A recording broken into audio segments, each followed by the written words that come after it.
Get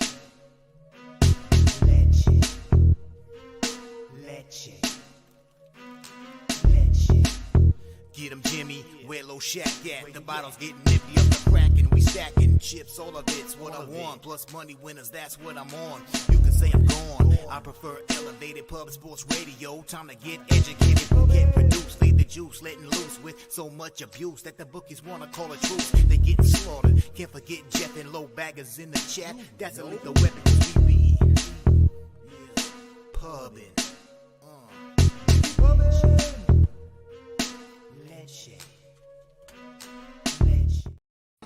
All right, everyone, welcome to Pub Sports Radio. Today's Tuesday, February 13th.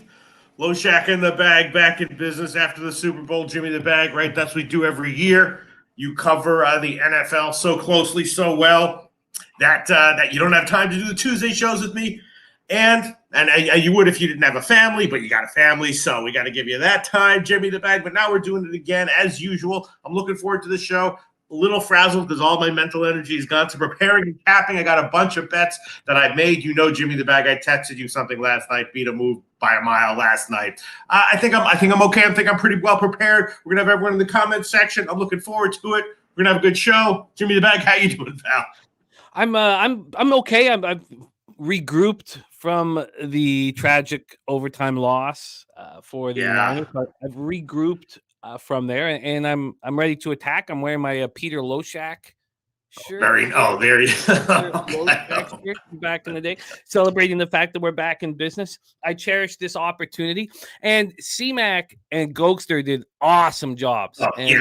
They were awesome. They'll be back in business when football season starts again with you next year. They were awesome. So shout out to both C-Mac and Mr. Gokster. What phenomenal jobs they did here. And C-Mac can still be seen Wednesdays with me and Gokster Thursdays with me. Great to see all the cappers. Well, C-Mac did a phenomenal job. Gokster did a good job. No, I'm kidding around. I love Gokster. I love Gogi. Oh, man. I'm excited about today's card. And you know, my bankroll's taken a bit of a bruising over the last 4 or 5 weeks. So the pressure is on, I feel, right now, and I'm ready to attack. We are going to attack all 42 games, and we're going to keep a very brisk pace. So we're going to go fast. We have to go very fast. So we're going to get rolling here in a second. Shout out to all the cappers in the chat. Billy Friedrich in the house. We got razor sharp picks coming off a nice 76ers Cavs over 230 yesterday. Nice casher for Razor. I also hit 19,000 followers on Twitter. Congrats, Razor. Richly deserved. A Viper NB in the house. He's on the Ottawa Senators -1 at -127. OKC money line. Two games that are very near and dear to my heart. I want the Blue Jackets. After that Senators win over the Leafs. Huge market move towards the Senators. I have 5 bets in NHL. Do I need to add it is the question. I don't know. I can understand why everybody likes what they've seen from Ottawa. And there are still injuries at the forward position for the Jackets. We'll talk about that spot. Justin McKelvey, stacks play today. Florida State +5.5. Shout out to our guy, Justin. Let me copy and paste that here. For our NCAA coverage. Now, NCAA coverage will just be me doing quick setups for Pistol Pete, and we're gonna have to move fast. 24 games, 25 games on the. Sure. I mean, you want to start right now? Chosen One says Marquette -4.5. I agree with that. I'm on it. Took it first half. We can skip that one when we get to college basketball. Well, no, we can't skip it because I may want action on it too. I'm a gambler and I have an itch, Pete. So I do want to set it up so at least I can plan on which spots I want to tail and which spots I'm going to let go, which I've done with great success so far this year. There's our guy, Gerald Jones, biggest score, Super Bowl hit, fourth quarter, won $5K. I love it on 100 squares. Great job. There's Swiggy in the house. Great to see you, Swiggy. Congratulations to Rushia, the winner of the confidence pool. Jose Bouquet in second, Jeff Slaughter in third. And right around the corner is our NCAA basketball confidence pool, which is a little different. We'll talk more about it as it gets closer, but you get 100 points to work with. And if you want a 1 seed as part of your roster of teams, that costs you 16 points. If you want a 16 seed, that costs you 1 point. And you can fill up your roster of teams using the 100-point threshold. We'll get into all of that. Gerald Jones, Torrey Coker ready to rock. Brian Watson, Paco Healy. Spreadsheet play of the day was the Kings. I had to talk myself into it. And I did. So I'm rolling with you on that. But that was not one of my immediate. There's one bet that's the best bet on the board by far in NHL, Pete. The best bet, slam dunk on the board. It's the best bet. Oh, I know what that is, Jimmy the Bag. I know. You want to hear it? The fucking Islanders, baby. -1 or whatever you want, or the Kraken team total under if you want to get nasty. Islanders, that's the best bet on the board, right? Not for me, but it's a good enough bet to bet. I bet it. So okay. Really? That's not it? One bet that I just think is the slam dunk of slam dunks.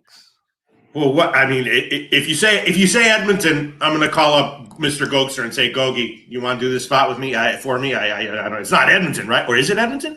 It is the Colorado Avalanche here. No shit. On a 4-game losing streak at Washington. On a 4-game road losing streak, probably scored like 3 or 4 goals total in those 4 games. Wow. Okay, well, we'll talk about it. It is a slam dunk spot in my estimation. Truth teller in the house, Ian Shaber. There's Slatsy, 45, ready to get to work. Great to see you, Slatsy. Love capping NHL. He's gone the Blues at +174 and the Ducks at +135. Says Primo likely for the Habs as they continue with this ridiculous 3-goalie system. I was shocked how big of a favorite Montreal is. We'll talk all about that spot. The Blues at +174. That in that game is what I believe is another slam dunk spot, and we'll go over it. It's a total. So True Teller, serious business, the Dapper Capper. We got Paco Healy, smooth balls play of the day here as Iowa State, Cincinnati under 137. I just want to copy and paste these plays of the day so that we can discuss them when we get there, and then we will rock through NHL. And I will be as fast as I can. I got Billy Friedrich's action here. I'll be fast. You set him up, and I'll just try to knock him down.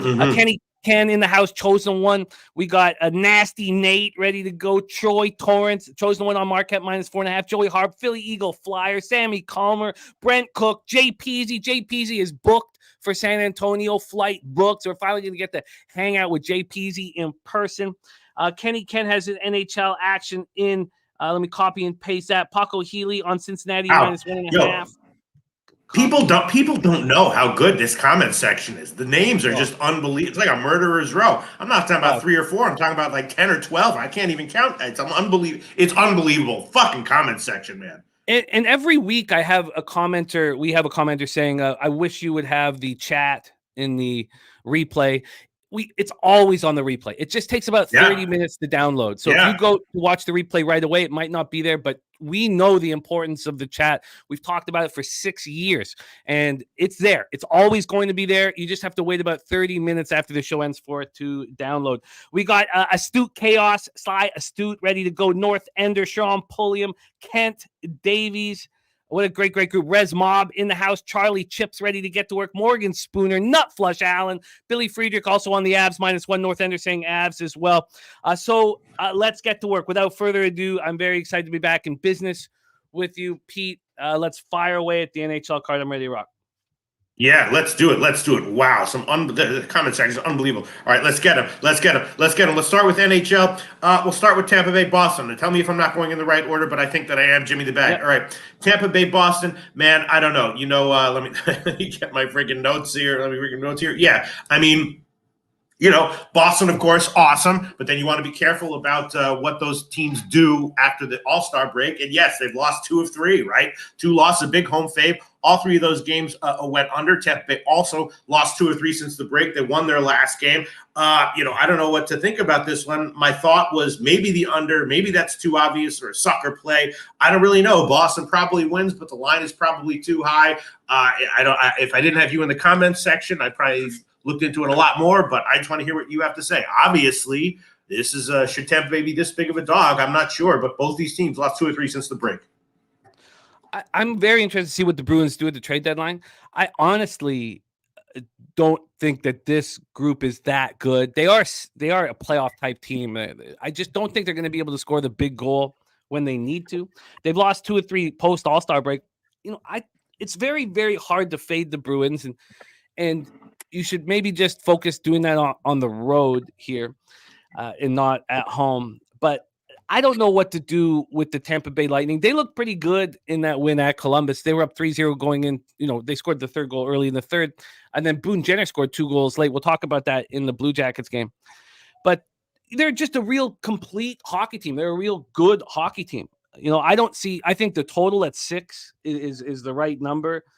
I just don't feel like I have enough of an edge in this hockey game to bet. And with this big card, there was no need to touch on it. What this Tampa Bay power play is phenomenal. Kucherov loves being the villain, loved not trying in the skills competition. He's being spectacular. And, I guess a free bet, I would look at the Lightning here, but I just don't feel the right. Both teams are really strong penalty killing. I was interested in, I could understand why this was a 6 at Pinnacle. I know some books open it at 6.5, heavily juiced to the under.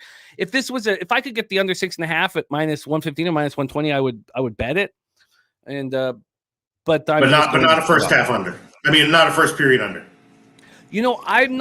I've not been doubling up as much as possible. So do I think this is going to be a real intense playoff type game? Yeah, probably. I guess that first period under makes sense here. I guess it makes sense. It's just, it doesn't really appeal to me. T4L305 says first period under. Yeah, and Ron Crawford talking about abs in the spreadsheet spot. Yeah, look, I get that. That first period under makes sense. What would the juice be under first period under 1.5? Plus 108. I think that's a good bet. I think that defensible. Boston has the penalty killing to defend that spectacular Tampa Bay power play. I mean, there's nothing you can do with Kucherov at the hash mark with the one-timer, but I get it. Yeah, I'm going to have a lot of bets. I think they're going to be okay. I'm having a good time here, Jim. I'll throw it on a first period under plus 108. Tampa Bay, Boston. What the hell? I know it's first period under 1.5 plus 108. I'll take it, Jim. Why not? I like it. I like it. Yeah. I like it. I'm going to put you down for it here, and then I will keep an eye on it. I like it. I'll look further into it. I think you're right, and I think T4L305. I think that's probably the best bet on the board, because I could a 1-0 after the first period. Game still ends up 4-2. And the total pushes. So let's roll on. Next up, buddy. Okay, next game on the card is, where are we? Here we go. LA and Buffalo. Buffalo, a small home dog here, right? 2 unimpressive home losses since the break. Both the games went under, but they should be. I think the Buffalo's a better team than that. And LA, of course, beat Edmonton in their first game back. Now they're going into Buffalo. LA, has a new coach, so normally I would think that they're in a good spot here, but Buffalo's got to be salty, right, after two losses since the break. So once again, not exactly sure what to think of this. Maybe I don't know, maybe an under or first period under. Is that a sucker bet? I'm not sure. I guess the Kings are a good bet here. What do you think, Jim? First off, to answer our guy Kong's clips, you have to build them, Kong, and I just took it off, but I'll pull it back up. I try to keep as many windows down, not open as possible. But Ron Crawford hooked up with the -1 calculator a few years ago, and we all use it. So I build it. I just build it almost at every book I use. I just build it myself. So this took me a little while to get there. I don't know exactly what's going to happen to the Sabres here down the stretch, but they don't have Samuelson. He's done for the year. And now Owen Power is dealing with a hand injury. We do not know the extent of Owen Power's hand injury, but if Owen Power is out too, and we have the King, look, I wouldn't want the Kings off a 4-0 win over the Oilers generally, but Jim Hiller, that was his first game as an NHL head coach. I just got a sense that this is a real business trip. And after sitting with it, I had it last night. I didn't bet it, was sitting with it, and then sitting with it longer this morning. I was like, I think that you have to bet this. And I mean, really, the odds are pretty nice. And should that concern you? Maybe they're too nice, but I thought this was a pretty nice spot here. And the market's moving towards Buffalo fast. I mean, we're talking fast. Yeah. And, I moved on it at the wrong time. I thought I moved on at the right time, but I just think this will be a business-like effort from the Kings, and I wanted them on the -1 line. Ron Crawford, also spreadsheet play today, is the Kings. Quentin Byfield, 2 goals, 1 assist. He's got 8 points his last 4 games, 6'5". He's everything that the Kings expected him to be when they drafted him over Stützle. And with him and Kopitar on that first line, and then you have Kempe, you have these two 6'5" brutes. Well, not that Kopitar's a brute, but you have these two big, tough 6'5" guys and the sniper on the wing. I don't know what Buffalo's going to do here in the stretch and into the playoff drive. My expectation is they lose a lot of hockey games. They trade pieces and they look to next year. We'll see if that comes to fruition. We'll see. So I've locked it in here. And JPZ Nasty Nate says they can't pull up the chat. So it's just a one button you have to press to make sure that the chat is enabled. You have to enable the chat. That's all. You have to enable the chat. It's there on every single replay. But I'm on the Kings -1, Pete, and the line I got was plus 114. I could get a much better line now. Okay, yeah, I might tail that, but as of right now, I'm looking at too many other things. I'm gonna hold off for right now. Cool. Let's roll on. Okay, let's roll on. Here we go. St. Louis, Toronto. I don't know if you had negged a bunch of my guesses at the play of the day. Fourth or fifth might have been Toronto because they're always overvalued at home, but they're 1-2 since the break off a loss. St. Louis, 2 road wins off a big 7-goal win at Montreal. Question is just if the Leafs are just maybe not that good, then yeah, you pass or take St. Louis. But if they are basically pretty much that good, then it's definitely a good spot for Toronto, and you take them -1, right? In the last game, there was a huge like Morgan Riley, right? He's going to have a hearing because he cross-checked that other guy, and they're all pissed, and they're coming together as a team, and they're like, we support each other, and the coach is supporting the guy. He's like, we stand our ground, right? We defend ourselves. We don't let people disrespect us. The only issue is just that now St. Louis is coming in. They're really playing well. They've been undervalued for a while now, so I don't like that situation against a team like St. Louis, and obviously at the line. Feels like a big Toronto spot, though, Jim. I've been listening to a lot of radio over the last couple of days, and first off, with the Ridley, Gregg, Morgan Riley, I like what Morgan Riley did. Right. Maybe you could have cross-checked him a little lower. No, you stand your ground. You stand your ground. There has to be a kind of, you can't just, take a giant slap shot like that into an empty net. And there was been a lot of issue about whether there was any fight in the Leafs. When Liljegren got hurt, nobody did anything. And so I'm totally fine. Like, I have no problem. I think that it was appropriate almost. So I have no problem there. Now, with Morgan Riley out, and Skydragon says, what if the Leafs are not that good? That is a real possibility here. That's my big question, Jim. My whole note here is, but maybe they are just not that good. They have to play that first line, and that first line's, or those top 3, 4. I mean, they can split them up, but those top 3 forwards are spectacular, and I leave Tavares out of that group. Those top 3 forwards are absolutely scintillating. I mean, they're just phenomenal players. But now you have Morgan Riley out. We don't know how long he'll be out for. We imagine 5 games. I don't think he should get more than 2 games. I don't even think there should be a hearing. He's never been suspended in his entire career, and he played for my home club in Vancouver, and I like him. So obviously that's part of it. I was fine with what he did. He has 27 points his last 28 games. So now Liljegren will be on that top pair with TJ Brody. Then that first power play unit will have Jake McCabe on it. These are problems. So also last year, in the 15 games that he was out with a knee injury, they went 12-2-1. I don't think that will necessarily follow suit. But I do think that this will be a low-scoring Leafs hockey team moving forward. And we're going to get 6.5s, and we have to attack them. I think you were right about them coming together as a group. The whole talk on all of sports radio has been these forwards have to get back defensively. These forwards have to be accountable defensively. We're not going to score as much. Everything's got to be focused on defense and taking advantage of the odd man rush or the power play opportunities. The under 6.5, there was, when I bet it, 90% of the cash was on the over. And, I don't care that much where the money is in NHL. Right now, at this point, see what it is. It's 61% of tickets and 76% cash on the over, and it's because the Blues have been erupting offensively. Now they're going to play a team, and don't forget the Blues are missing Justin Falk and Scott Perunovich, and those are two important defensemen. They've outscored Buffalo, Montreal 10-3 to begin this post All-Star road trip, and I think the Leafs are going to come together and play their best defensive game. And I think the under 6.5 is a great bet on the card today. A great bet. And I'm trying to veer away from totals generally. I think the under 6.5 is a great, great bet. That's what I think. And I don't want the first period under 1.5 because if it's 1-1 going into the second period, I still expect to cash my under 6.5. Right. Yeah. No, it definitely, but yeah, and the Toronto line's getting betting bet up as of right now. Look at this, at Pinnacle, beginning of the show, the beginning of the segment, they were minus 200. Now there was a bump to 212. So money coming in on Toronto. Yeah. Yeah, and you know what? If Toronto wins this hockey game, my under cash is.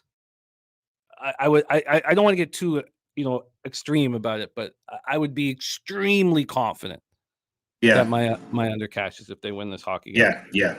Look at this. Brent Cook with the Sim Blues 3.45, Leafs 2.3. I mean, that makes sense in general. It's just the spot feels like a big Toronto spot, and I think you're right, Jim. The under is probably a better bet than taking Toronto as a massive favorite. All right, you want to move on? Yes.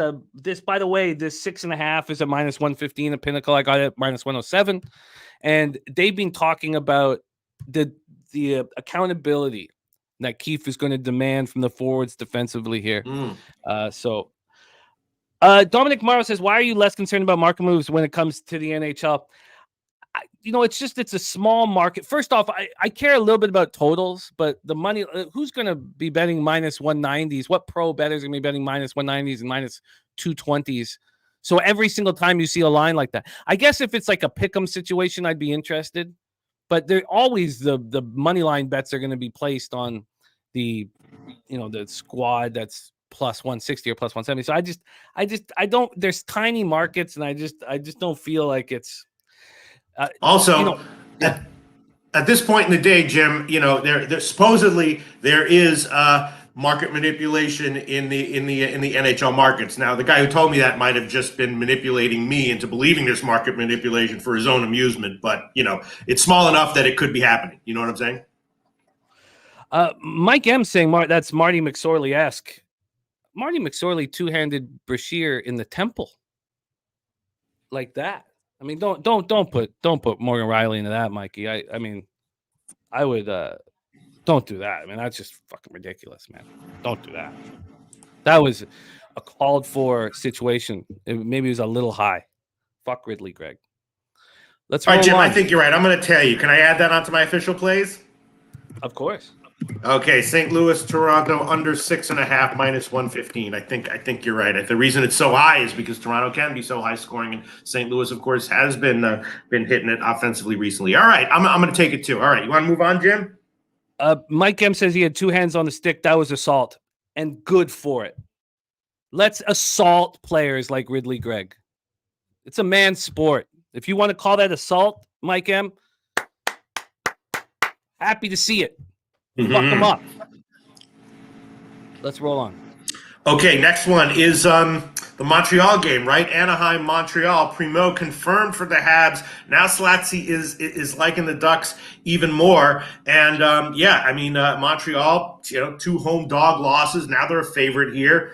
Anaheim lost their first game, but closing out the first half, they were great. They won 3 of 4, clearly undervalued to close out the first half. They lost their first game, and Montreal seems very banged up in several different ways. Anaheim playing with life. So I'm thinking that, maybe it's just a don't overthink it spot. And my question, I have my notes here. Anaheim, full game, first period, +1, team total over. Looking to bet Anaheim in one way or another here, Jim. I can't do it after a 7-2 loss. I just can't do it. And our Slatsy said during the All-Star break, he said after the Monahan trade, the Habs are a fade. And when we go, to their injury report, it's an absolute mess. You have Gooley and Harris out on defense. Now they could be back today, but they already lost. So Dvorak, Doc, and Monahan, those were 3 of your 4 centermen to start the year. So I can't. I agree that we should look to fade Montreal every opportunity we get, and maybe this is the only opportunity we're going to get where Montreal is this big of a favorite. And well, not that big of a favorite anymore, Jim. Minus 115 now at Pinnacle, a 30-cent move. Oh my God! From the first line I saw. So you do not have the opportunity to fade Montreal any longer. Sorry. Slatty says Gooley was at the morning skate. I like that kid. I like the kid. I can't. I could. That was my problem immediately. Was that I just couldn't do it at this number. They were playing their best hockey of the season before the break. Also, Mason McTavish. He is. I don't know if he's playing here. I know he wants to play, but you have Mason McTavish, Alex Killorn, Trevor Zegras. You also have, is John Gibson going to be the goaltender tonight? Because he's got a lower body injury. So if you don't have him, let's say. So now you don't have Minchikov, right? Minchikov is out on defense. So McTavish, Killorn, and Zegras. I mean, you could go ahead and say to start the year now, Troy Terry and they got players, but you could say those are their 3 best forwards. Now, it'd be arguable. But I can't do it here, and I'm not. I'll cheer you guys on, and when Slatsy got it was probably the perfect time. But I do not want to fade teams after they lose 7-2 after they get embarrassed. I don't want that to be a part of my arsenal. But I agree with Slatsy that we should think about fading the Montreal Canadiens in every single game for the rest of the year. But I'm not. What about the Anaheim team total over? You think that Montreal with their personnel is going to be able to clamp down defensively for one game? No, but I think that I'm already certain St. Louis is certainly going to demand it. I think the issue here is you have Zegras, McTavish, other than Troy Terry, your top 2 snipers. I don't know if McTavish is going to be in the lineup. I don't want to be in. I think this is a coin flippy type game. You guys are right to want the Ducks as a dog, especially with the way they were playing before the break and that victory over the Oilers. But I don't. Well, I think this is just a little too coin flippy. And you know what? I felt the same about that Pittsburgh Minnesota game on Friday, and everybody was on Pittsburgh, and they got me on it, and it's my fault for pressing the button. But Slatsy says he returned to practice Sunday. I hear you, but it's an upper body injury. So I don't want to count. I've made the mistake of counting on people when they're back at practice, but I don't want to have to do that here. But look, I love the line that Slatsy got on the Ducks, and I'll cheer for you guys on with the in the spot. There's enough on the board. Look, if this wasn't an 11 game board, I probably would join you guys, but I'm not going to. Okay, you want to move on, Jim? Yes. All right, next one, Columbus and Ottawa. Ottawa, a huge favorite, right? Columbus lost to Tampa Bay in their first game back. Ottawa beat Toronto as a home dog in their first game back, a high total, which, you would expect. Columbus, crappy team, but they can get a win here and there. This high of a total, this high of a line, it's scary to fade them. Going to win more often than not, but probably be down a unit or 2 over a bunch of games. I don't know. I'm not sure about this one. The lines, I guess, look pretty dead on. Being a huge move back to the Jackets. I mean, this got up to minus 193 at 7:30 in the morning. Yeah. Which absolutely nuts. There's my guy Wally in the house gifting a Pub Sports Radio membership. What a guy, Wally. Thank you. Blessing our action with that good deed. North Ender grabbing it. Love it. Wally and North Ender. This was minus 193 at 7:30 in the morning. That's nuts. I could have waited to the right point, but here, just like I don't want to fade the Habs after losing 7-2, I would like to fade the Senators after winning 5-3 in that real spirited, really great hockey game versus the Leafs, and this Blue Jackets team is doing this without Chinnikov, who I think is the real deal, Fantilli and Patrick Laine. Again, this is a Blue Jackets or nothing spot for me. And I don't know if I need to. Again, if this was a smaller card, I'd probably have the Blue Jackets or at least have them first period. I just think this could be a letdown spot for the Senators, but I'm not, I don't see how Ridley Gregg's antics could have galvanized the troops. I'm interested in the Blue Jackets. I've been interested in them, and that hasn't gone away. And now that the line's moving back towards the Jackets, that makes sense to me. And this 7, I think, is probably too high of a total as well. And Fanatical Jim on the Jackets plus 160. And Stimmy saying he's on the under. Look, I get that. Lucky Lefty on Jackets, first period -1 at plus 515 going for a huge score. I kind of like how much would it cost to go underneath this 7? Not that much. I kind of like I kind of like I'd probably move on the Blue Jackets first, but I kind of like both. But I don't know if I get to the window, and I haven't bet it yet. All right. I'm just hitting a couple of things here. I hit Sebastian Offner in the ATP Buenos Aires. Even money. Hit that one just now. Starts in a couple seconds. All right, Jim. Yeah, this is a game where I was like, I have no opinion on it. You want to move on? Korpisalo going up against his team. Maybe that is something that they can build around. Again, like these so games, like these games where, they could be a pick or something, but we don't make picks that we don't bet. And I don't know if I want to invest in the Blue Jackets right now, missing these 3 guys. But the Senators should not be at this price, especially if they're an emotional game. But yes, let's roll on, Pete, because the next spot is Forsberg is confirmed. Okay, Slatsy, even Forsberg. So how many games is Forsberg was out for a long time? Even that makes them susceptible. That would take me off of the under. And Tarasov confirmed on the other side. Wow, okay, Billy. Wow, okay. Yeah, I lean towards the Jackets without a doubt. Maybe I'll study Forsberg because he was out for a while. I got to go over those numbers. Let's roll on to the next spot because I believe it's the best bet on the board. Okay, well, just because you believe it doesn't make it true. There's things called conspiracy theories. You ever heard of them, Jimmy the Bag? This might be one of them. Jimmy the Bag, Colorado Avalanche, 0-4 on the current road trip. Now a massive favorite on the road against the Capitals, who are no great shakes, but they're playing, at least they're playing tough, right? At least they're playing tough. I'll tell you what, though, Jimmy the Bag, goddamn, the line has moved about 15 cents in Colorado's favor, so maybe you know something that I don't know. The Avs, since the break, no offense, losing game in, game out on the road. Washington beat Boston as a huge dog, went to OT against Vancouver. But I was thinking, I really had no idea. I was like, I guess free play, maybe under, maybe first period under. But I have a feeling I'm going to tail you, Jimmy the Bag, on this Colorado play. Tell us why it's the play of the day. I bet it before it came out on Pinnacle. I bet it. I got -1 at -104. I got the 160 at bet 365 and plus 150 on the puck line. The Avalanche are a team with a lot of heart, and they've lost 4 straight games on this post-All-Star break road trip, which is great. I'm going to cash the under point total for them. I think it was 110.5 or something like that. And they've been outscored 16-6 in these losses. New York, New Jersey, Carolina, and most recently losing 4-0 at Florida. Perky in the house. Nice to see you, Perky. Truth Teller says the Avalanche line moved while he was betting it. And Swiggy says Caps last win over Boston wasn't real. Boston just didn't show up, like 2 shots in the first in the day game. Yeah, it was horrific. A horrific performance there. And the Capitals come in off, a couple good games. They beat Boston. They almost beat the Canucks, losing with 2 seconds left in overtime when JT scored. But they've lost 7 of 8 here. 7 of 8. And Trevor Van Riemsdyk is sick. I don't know if that's rolling through it here.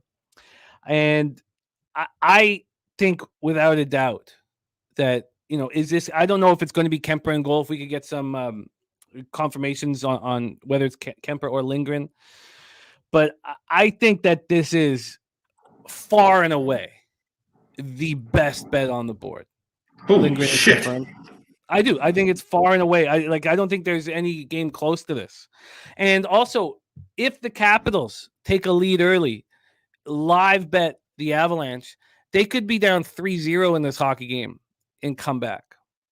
So this is just and you leaning towards a lower scoring game, I get that as well. Fernando going to the over 6.5, but this Avalanche -1, and I'm gonna cash it. That's all. Wow. Okay. I guess I'll have to tail it, but I won't add it on to my own official slate of picks. What I will add, you ready to move on, Jim? Yes. Islanders playing under Patrick Roy, right?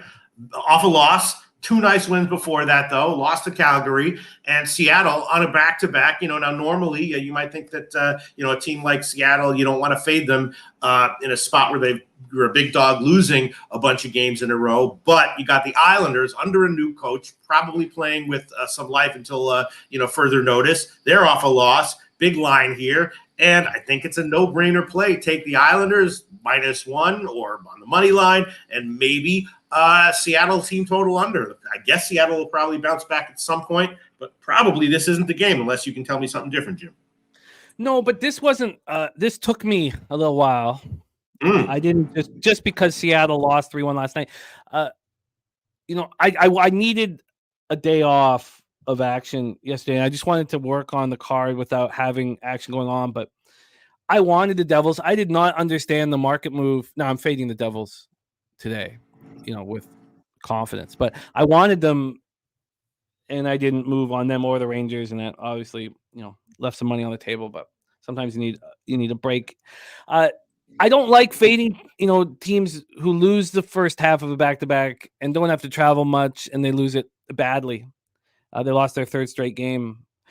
Justin Schultz missed his 2nd straight game due to personal reasons. He took part in the morning skate. He could be back tonight. The Islanders coming off that ugly 5-2 loss at home to Calgary on Saturday, but they outshot Calgary 36-24 in that game, and they hit them 27-12. It was just one of those games. The Islanders' penalty kill is a Achilles heel for them. It really, really hurts them.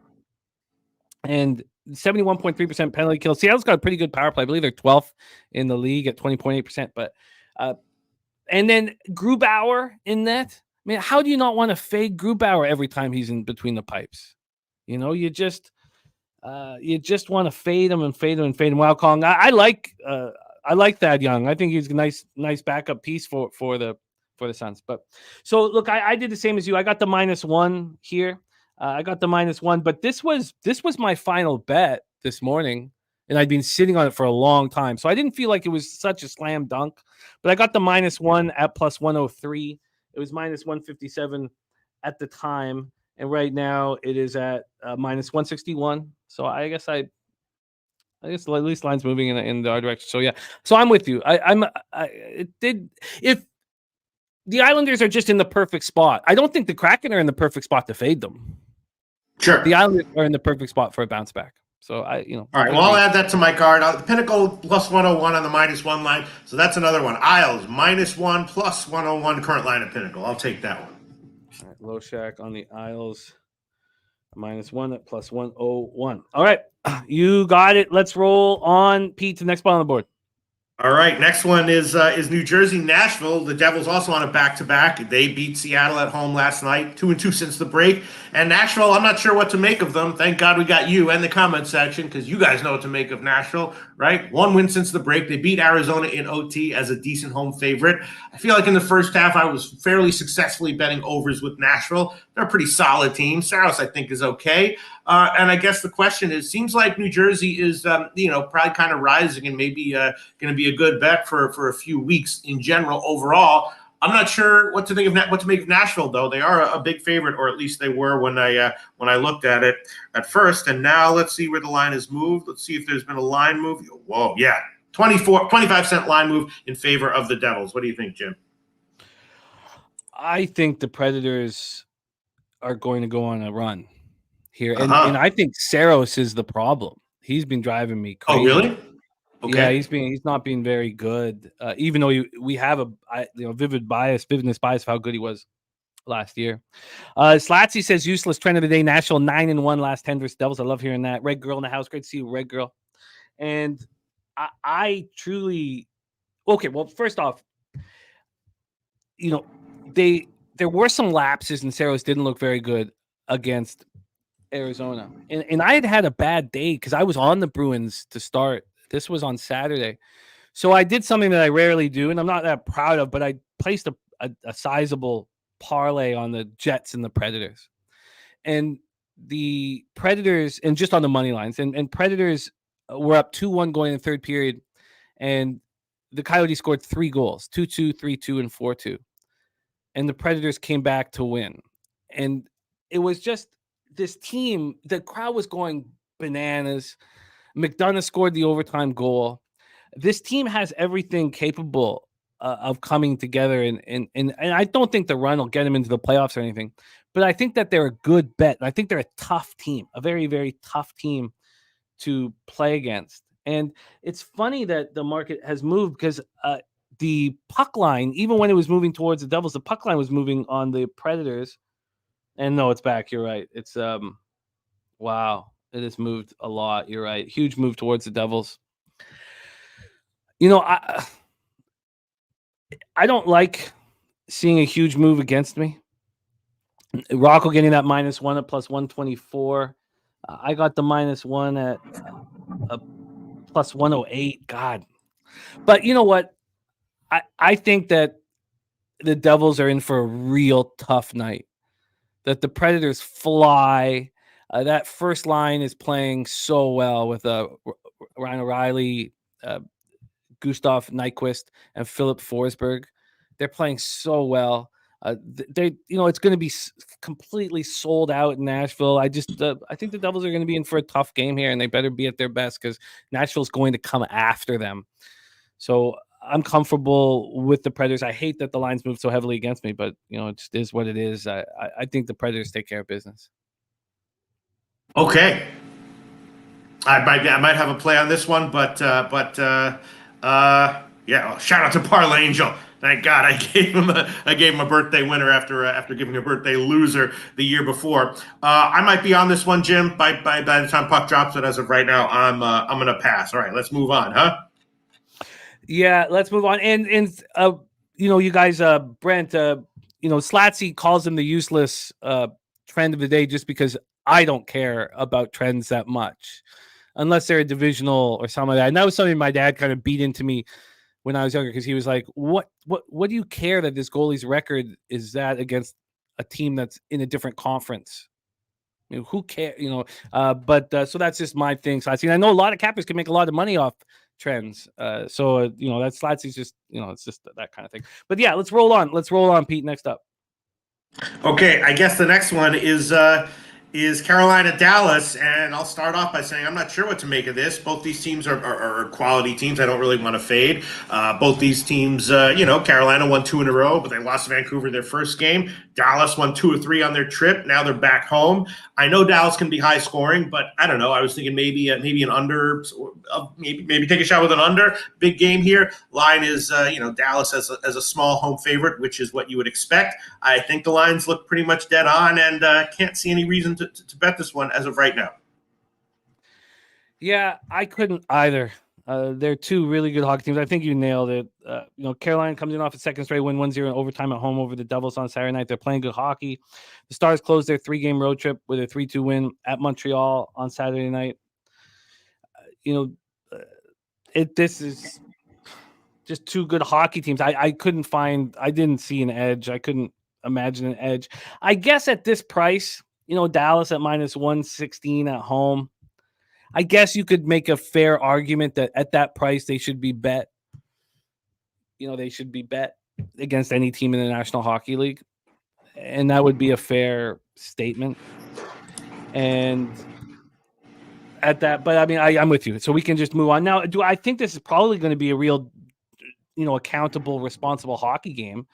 I think we can count on that. If we can count on Kochekov being decent, there's a lot of people who believe Ottinger is absolutely elite. Should the Carolina game be at a 6.5?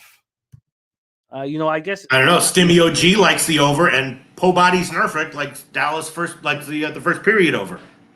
Oh wow. Okay, yeah, because I know those Stars first periods at home have been going to the under. Looks like 28% of tickets, 37% cash on the over. I can't imagine Hurricane games at 6.5, and I bet a lot of them under. And I'd have to go over my ROI, but I don't think that would be a positive ROI. Let's just take a look here at the Hurricane, because the Hurricanes are going to play such a tight, smart hockey game against the Stars. I mean, you got to keep them off the power play. There's so many things you need to do. And look at this. So the one game now, I bid bet it live under 7.5 because there was 5 goals ended up scoring. I could have got a 9.5 if I waited. I waited till after 3-0. I could have waited till after 3-2. But the only game that's gone over in the last 5 games for the Hurricanes was at home against Colorado. And now you have 3 of the last 5 Dallas Stars games going over. But I guess I just don't see Canes games as should be 6.5s at all. Look at the penalty killing from both squads too. I do not want to go up against Stimmy, so I'm going to put that Stimmy's on the over 6.5. But I'm going to look at the under 6.5. All right, let's roll on. Okay, let's roll on. Next game on the card, Vancouver, Chicago. Now, I'm actually not a terrible, and I'm actually a decent NHL capper, but this game is above my pay grade. How do you break this one down? Vancouver at Chicago. Chicago, an enormous home dog, right? Lost 2 since the break. Can't really buy a win, but both of their games since the break were close. And they are kind of playing with some fight, even though they're just terrible. They have a bunch of injuries.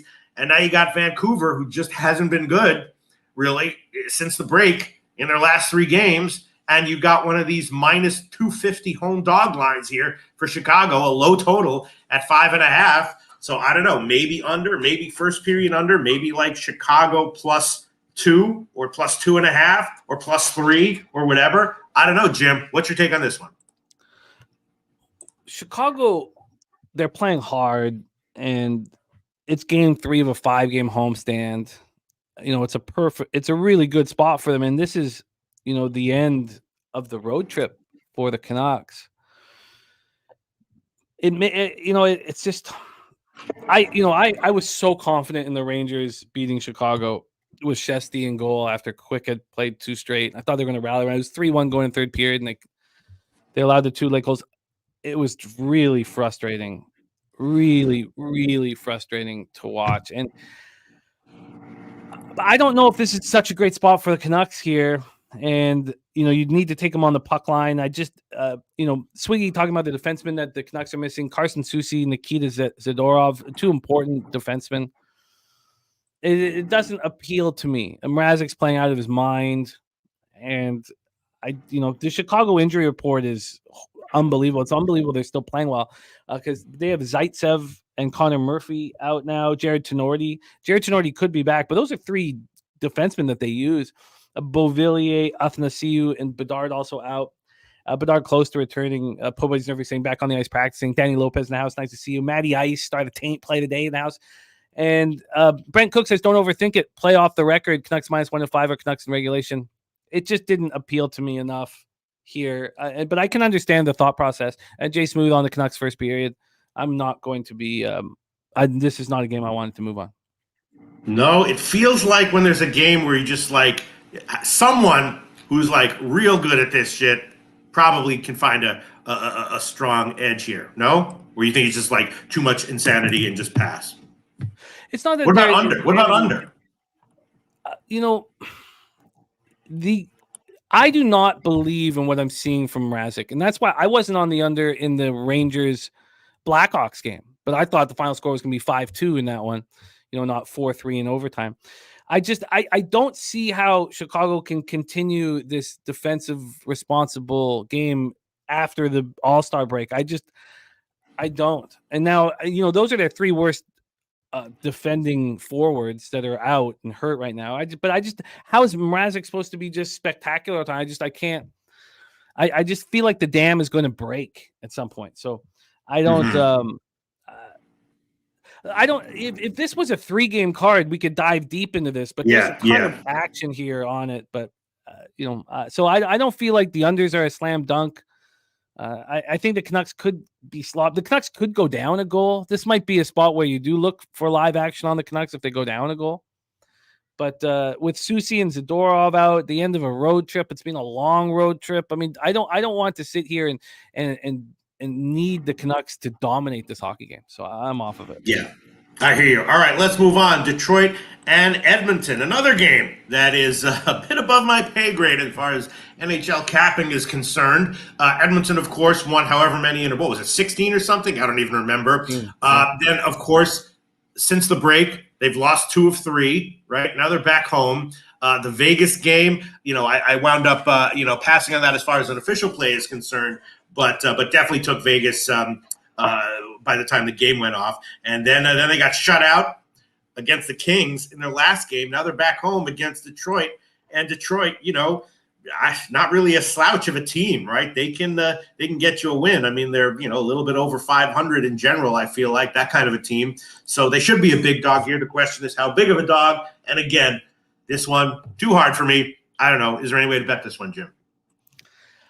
I'd like the Oilers to bounce back here, but the Red Wings are better than the market puts them at, and this would another spot. The -1 I just deemed too expensive. If I didn't find the -1 too expensive, I'd be on the Oilers -1. But it's just too pricey for me. This opened up with the Oilers -209 and now -220. This is another spot. One of the things that has worked out really well for me is that the not moving pregame doesn't mean you don't find an opportunity to move live. Sure, of course. So all this capping still is helpful. So I would like if the Red Wings take a 1-0 lead. I'm going to look for chances to get in on the Oilers live. But here, we had a real hunch that the Oilers wouldn't continue their winning streak after the All-Star break. It's just tough when you have that big of a break and then you go on the road. Now they've lost 2 of their last 3, and they just lost 4-0 at the Kings on Saturday. So you're going to get your best Oilers squad. But the Wings are playing well. And, their first post-All-Star break was a really impressive 4-3 win at home over the Canucks. Hronek scored the second goal or the third goal, assisted on the second goal. It was 3-1 Vancouver going to the third period, and Detroit dug in and won that game in overtime. It was really impressive. They're playing good hockey. They're staring at the playoffs thinking they can do it. They believe in themselves. They have Pat Kane back to help the power play. And this power play, don't look down, 22.8%. They're penalty killing 81.6%. Those are the special teams that get you in the playoffs.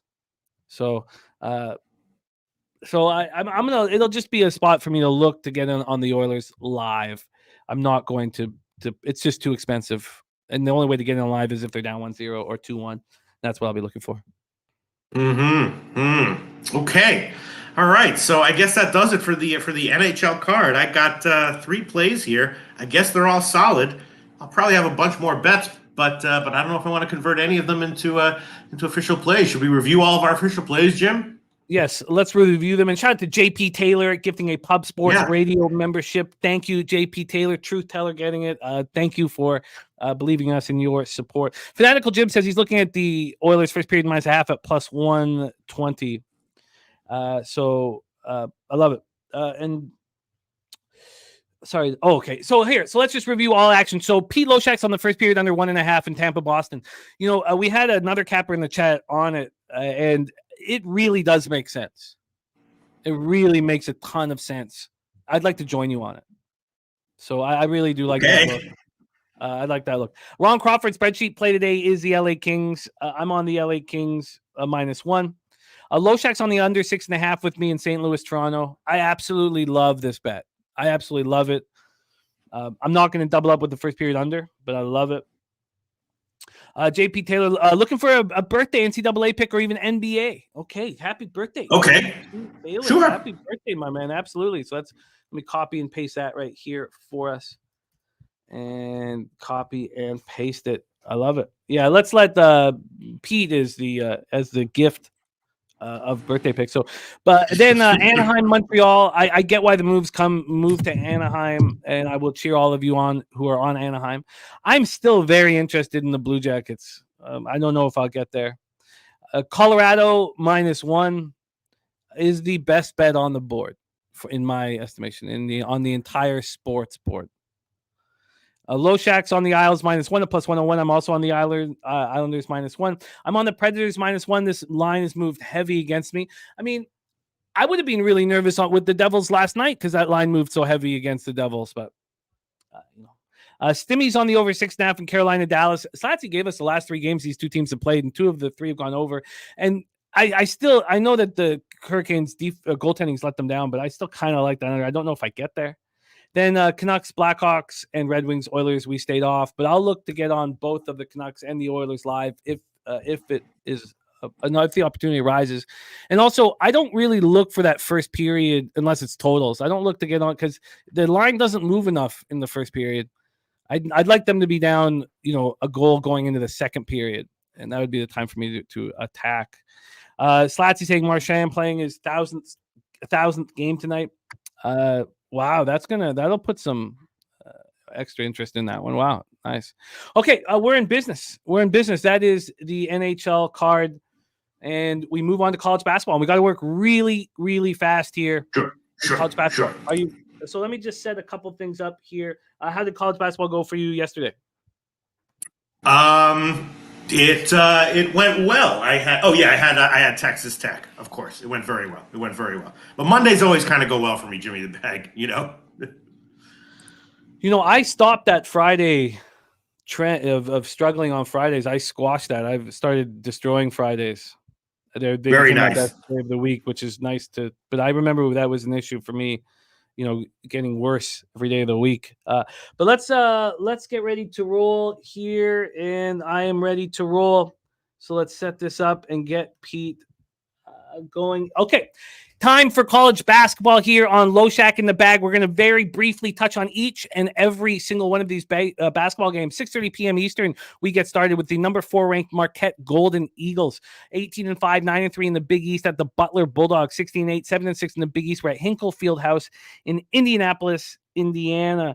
Marquette is in a nice winning streak right now, playing good basketball. Just saw them last on Saturday at home against St. John's. They won 86-75. They had won at Georgetown very easily and beat Villanova on the road. And then DePaul a little back. They're playing good at home or on the road. Now, I know DePaul and Georgetown are weak competition. Butler bounced back from that loss at Connecticut 71-62 by winning at home over Providence 75-72. So both teams played on Saturday. There is no rest advantage. We're going to use BetOnline openers and closers. And if you're looking for an account at BetOnline, go to pubsportsradio.com. And we have our BetOnline link. If you use our link and put in Pub Sports, you get a 100% bonus up to $1,000.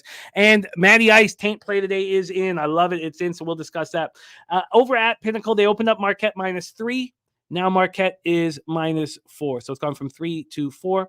From a total standpoint here, we have over at BetOnline this opening up at, come on, show me, at 152.5. It's now at 153.5. So we've gone up a point. So, a point towards Marquette, a point towards, sorry, here, what did I say? A point towards the over from 152.5 to 153.5. 41% of tickets and 58% of cash is on Marquette. From a total scenario, 75% of tickets and 86% of cash are on the under. Take it away, Pete. Did you have any interest in Marquette Butler? Yeah, I bet Marquette as soon as I could. Full game, first half. I don't know how deep you want me to go into it. First of all, people watching my shows a long time know I love Shaka Smart as a coach, which means that big games tournaments, I love to bet on his teams in games that don't matter that much. I kind of like to bet against them because sometimes they get big favorite lines. Don't like it when he's the coach of Texas, because when he's a coach of a team that's just sort of naturally overvalued. But Marquette is fine. So, if this loses, that's okay. But it's a revenge spot for Marquette, right? Oh, sorry. Hold on a second. Let me pull it back. Not a revenge spot. It's a revenge spot for Marquette.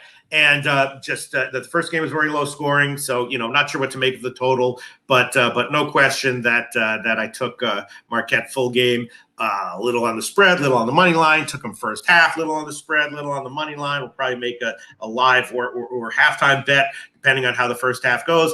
And if they all lose, I'm happy to eat those losses because in general, my read of Shaka Smart coach teams has been pretty good. So definitely took Marquette here. And as far as an official play is concerned, I don't know. I could take, I took like the spread and the money line on the first half, a little bit on the full game. So I don't know what I want to make official here, but we can make, let's just make first half -1. I'll take that as a Pinnacle line, kind of combining the two of them. And that would be -126 at Pinnacle. So we can make that official. Marquette first half -1, -126, just in case, Butler is at home. They're, somewhat respectable team. So I should probably just take the, -1.5 or -2 or whatever. But and then as far as the full game is concerned, I don't know. Could take -4, could take the money line. Like them both, bet them both. There you go, Jim. All right, we'll roll on here. I'd like to join you on this, Marquette. Look, a lot of cappers in the chat liking that as well. Let's roll on. Next up, 7 p.m. Eastern, the number 7 ranked North Carolina Tar Heels, 19-5, 11-2 in the ACC at Syracuse Orange, 15-9, 6-7 in conference. We're in Syracuse, New York for this one. North Carolina bounced back from that home loss at Clemson 80-76 by going down to Miami and beating them 75-72 on Saturday. Syracuse also faced Clemson and lost to them at home 77-68 on Saturday. Syracuse lost 3 of 4, their lone win at home, where they squeaked past Louisville over that stretch. And Razor Sharp Pick says Marquette has hit that game total under in 22 in their last 33 games there. And Troy Torrance all over Marquette as well. Let's get very nice. Let's get into the line history and cash flow here for this one. First off, line history wise on the total, sitting at 157. This opened up at 155.5. So we've got a 1.5 move over at Bet Online. And then from a spread, oh shoot, got the wrong thing up here. From a spread perspective, God damn, sorry. Here we go. From a spread perspective, we are sitting here at -7.5, or no, -8, excuse me, over at Bet Online -8. This opened up at -8, got up to 8.5 for a little bit, but it's back at 8. It's been a 5-cent move to Syracuse at this number. Cash-wise, then, for this spot here, we have 67% of the tickets and 71% of the cash on North Carolina. Then you have 51% of the tickets and 96% cash on the under. Take it away here, Pete, because market-wise has me interested in Syracuse. Take it away. Yeah, I haven't bet it yet. I don't know if I will. If I had to, I would bet Syracuse. Of course, UNC blasted them earlier in the year, and Syracuse is not a good team. I don't really want, but UNC is also a kind of team that's a little bit shaky and unreliable, classic kind of team that I mean, obviously they're great, but I wouldn't mind fading them. And in theory, I mean, Syracuse is just not a good team in general, but in theory, they should be able to give them similar kinds of trouble that Florida State did. So, I don't know. I'm free play would be Syracuse. I can't see that I would ever bet UNC. I haven't bet it yet. Lean Syracuse. Yeah, I'll leave a question mark there, but I do find that appealing at this juncture. I don't.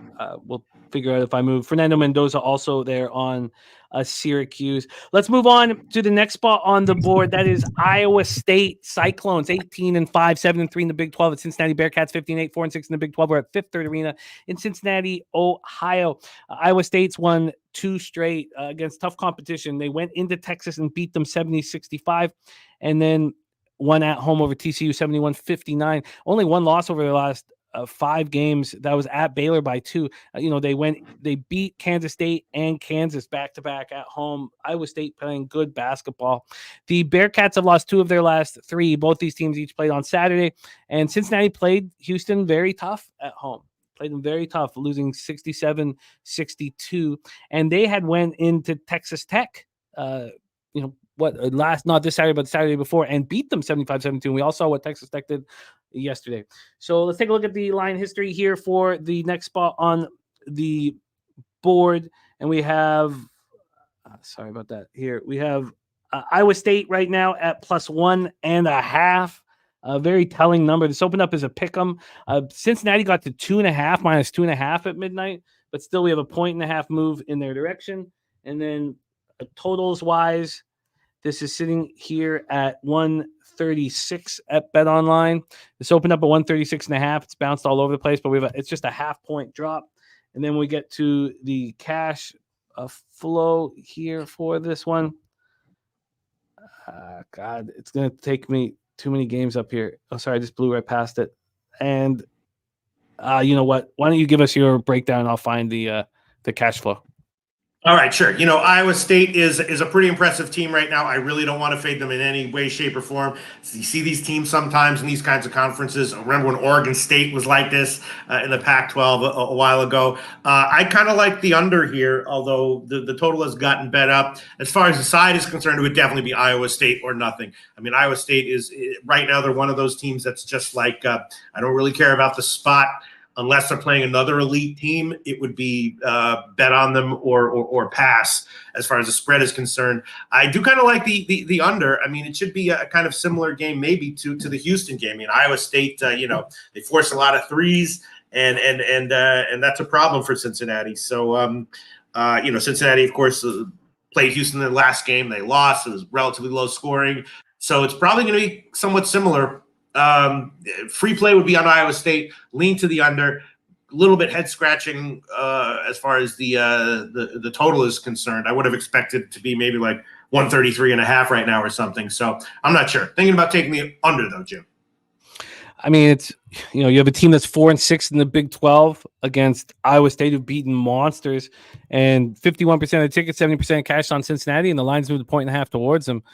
Suspicious, wouldn't you say? Yeah. Except that Iowa State is just a team I don't want to fade right now. Gambler's first glance is in. It's Cincinnati money line at -125. I mean, I just find it so telling here that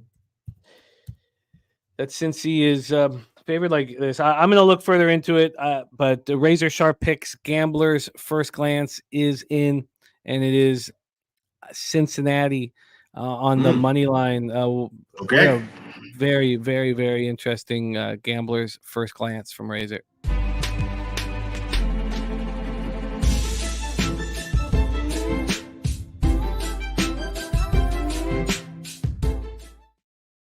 I mean, Troy saying Iowa State just went to Texas and Baylor in similar situations and cashed. Yeah, it says, and he says some teams break the mold. I'll look into it further, but I can understand what's piqued Razor's interest. Let's move on to the next spot on the board. 7 p.m. Eastern. We have Michigan Wolverines 8-16, 3-10 in the Big Ten. Number 14th ranked Illinois fighting Illini 17-6, 8-4 in the Big Ten. We're at State Farm Center in Champaign, Illinois. Let's get into the line history here for this Michigan spot. First off, the total is at 154. It opened up at 153.5. Not much movement there. Half point to the over. From a spread look here, we have Michigan at +16. Opened up at +15, got up to 16.5, and now sitting at 16. And cash flow here for this one, we have 86% of tickets and 87% of cash on the Illini, and 36% of tickets and 63% cash on the over. Any interest in this one, Pete?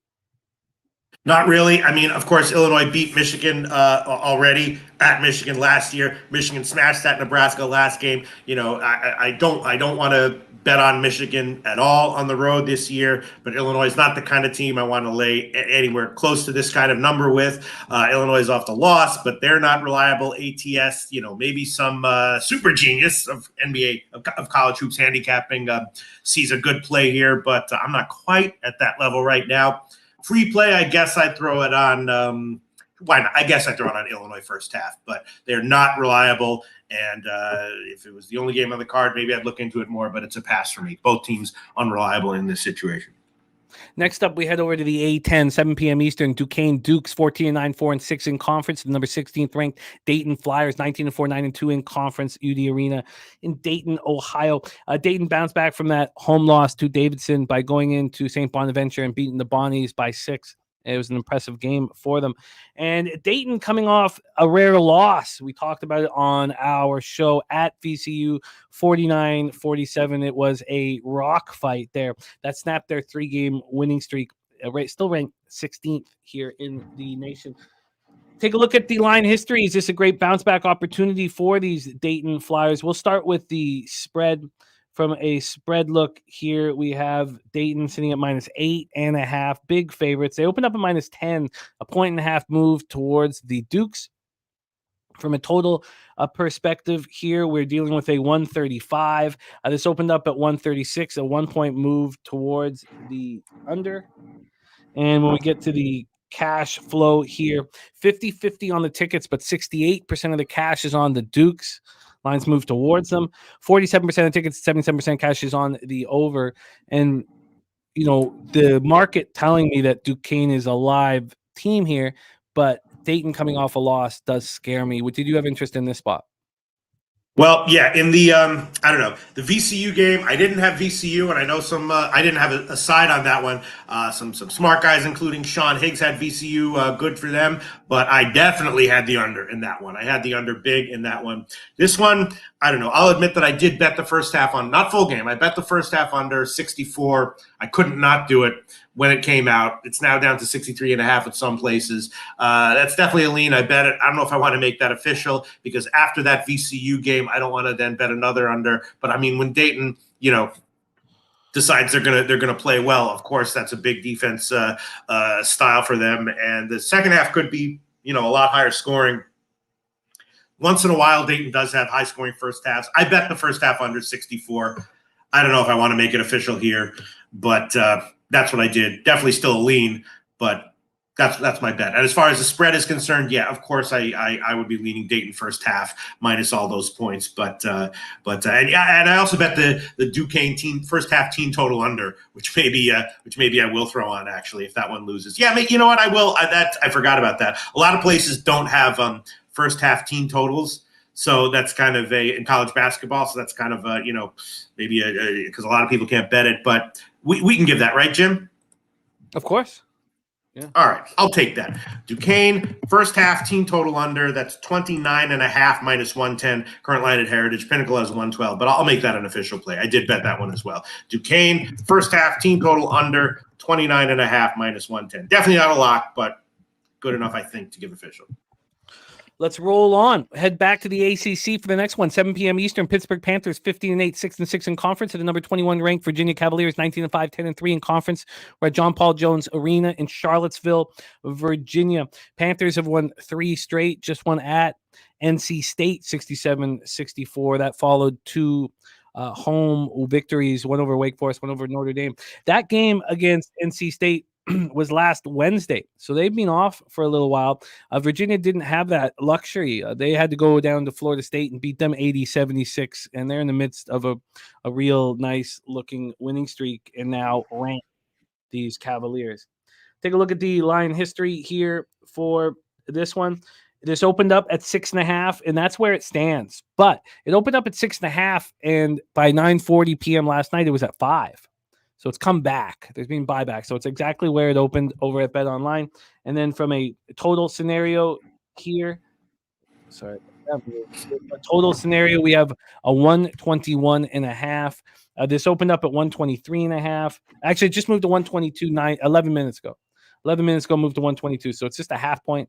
Oh, excuse me. A 1.5 move towards the under. And then cash flow wise, 75% of the tickets and 88% of the cash on Virginia. The line not moving towards them.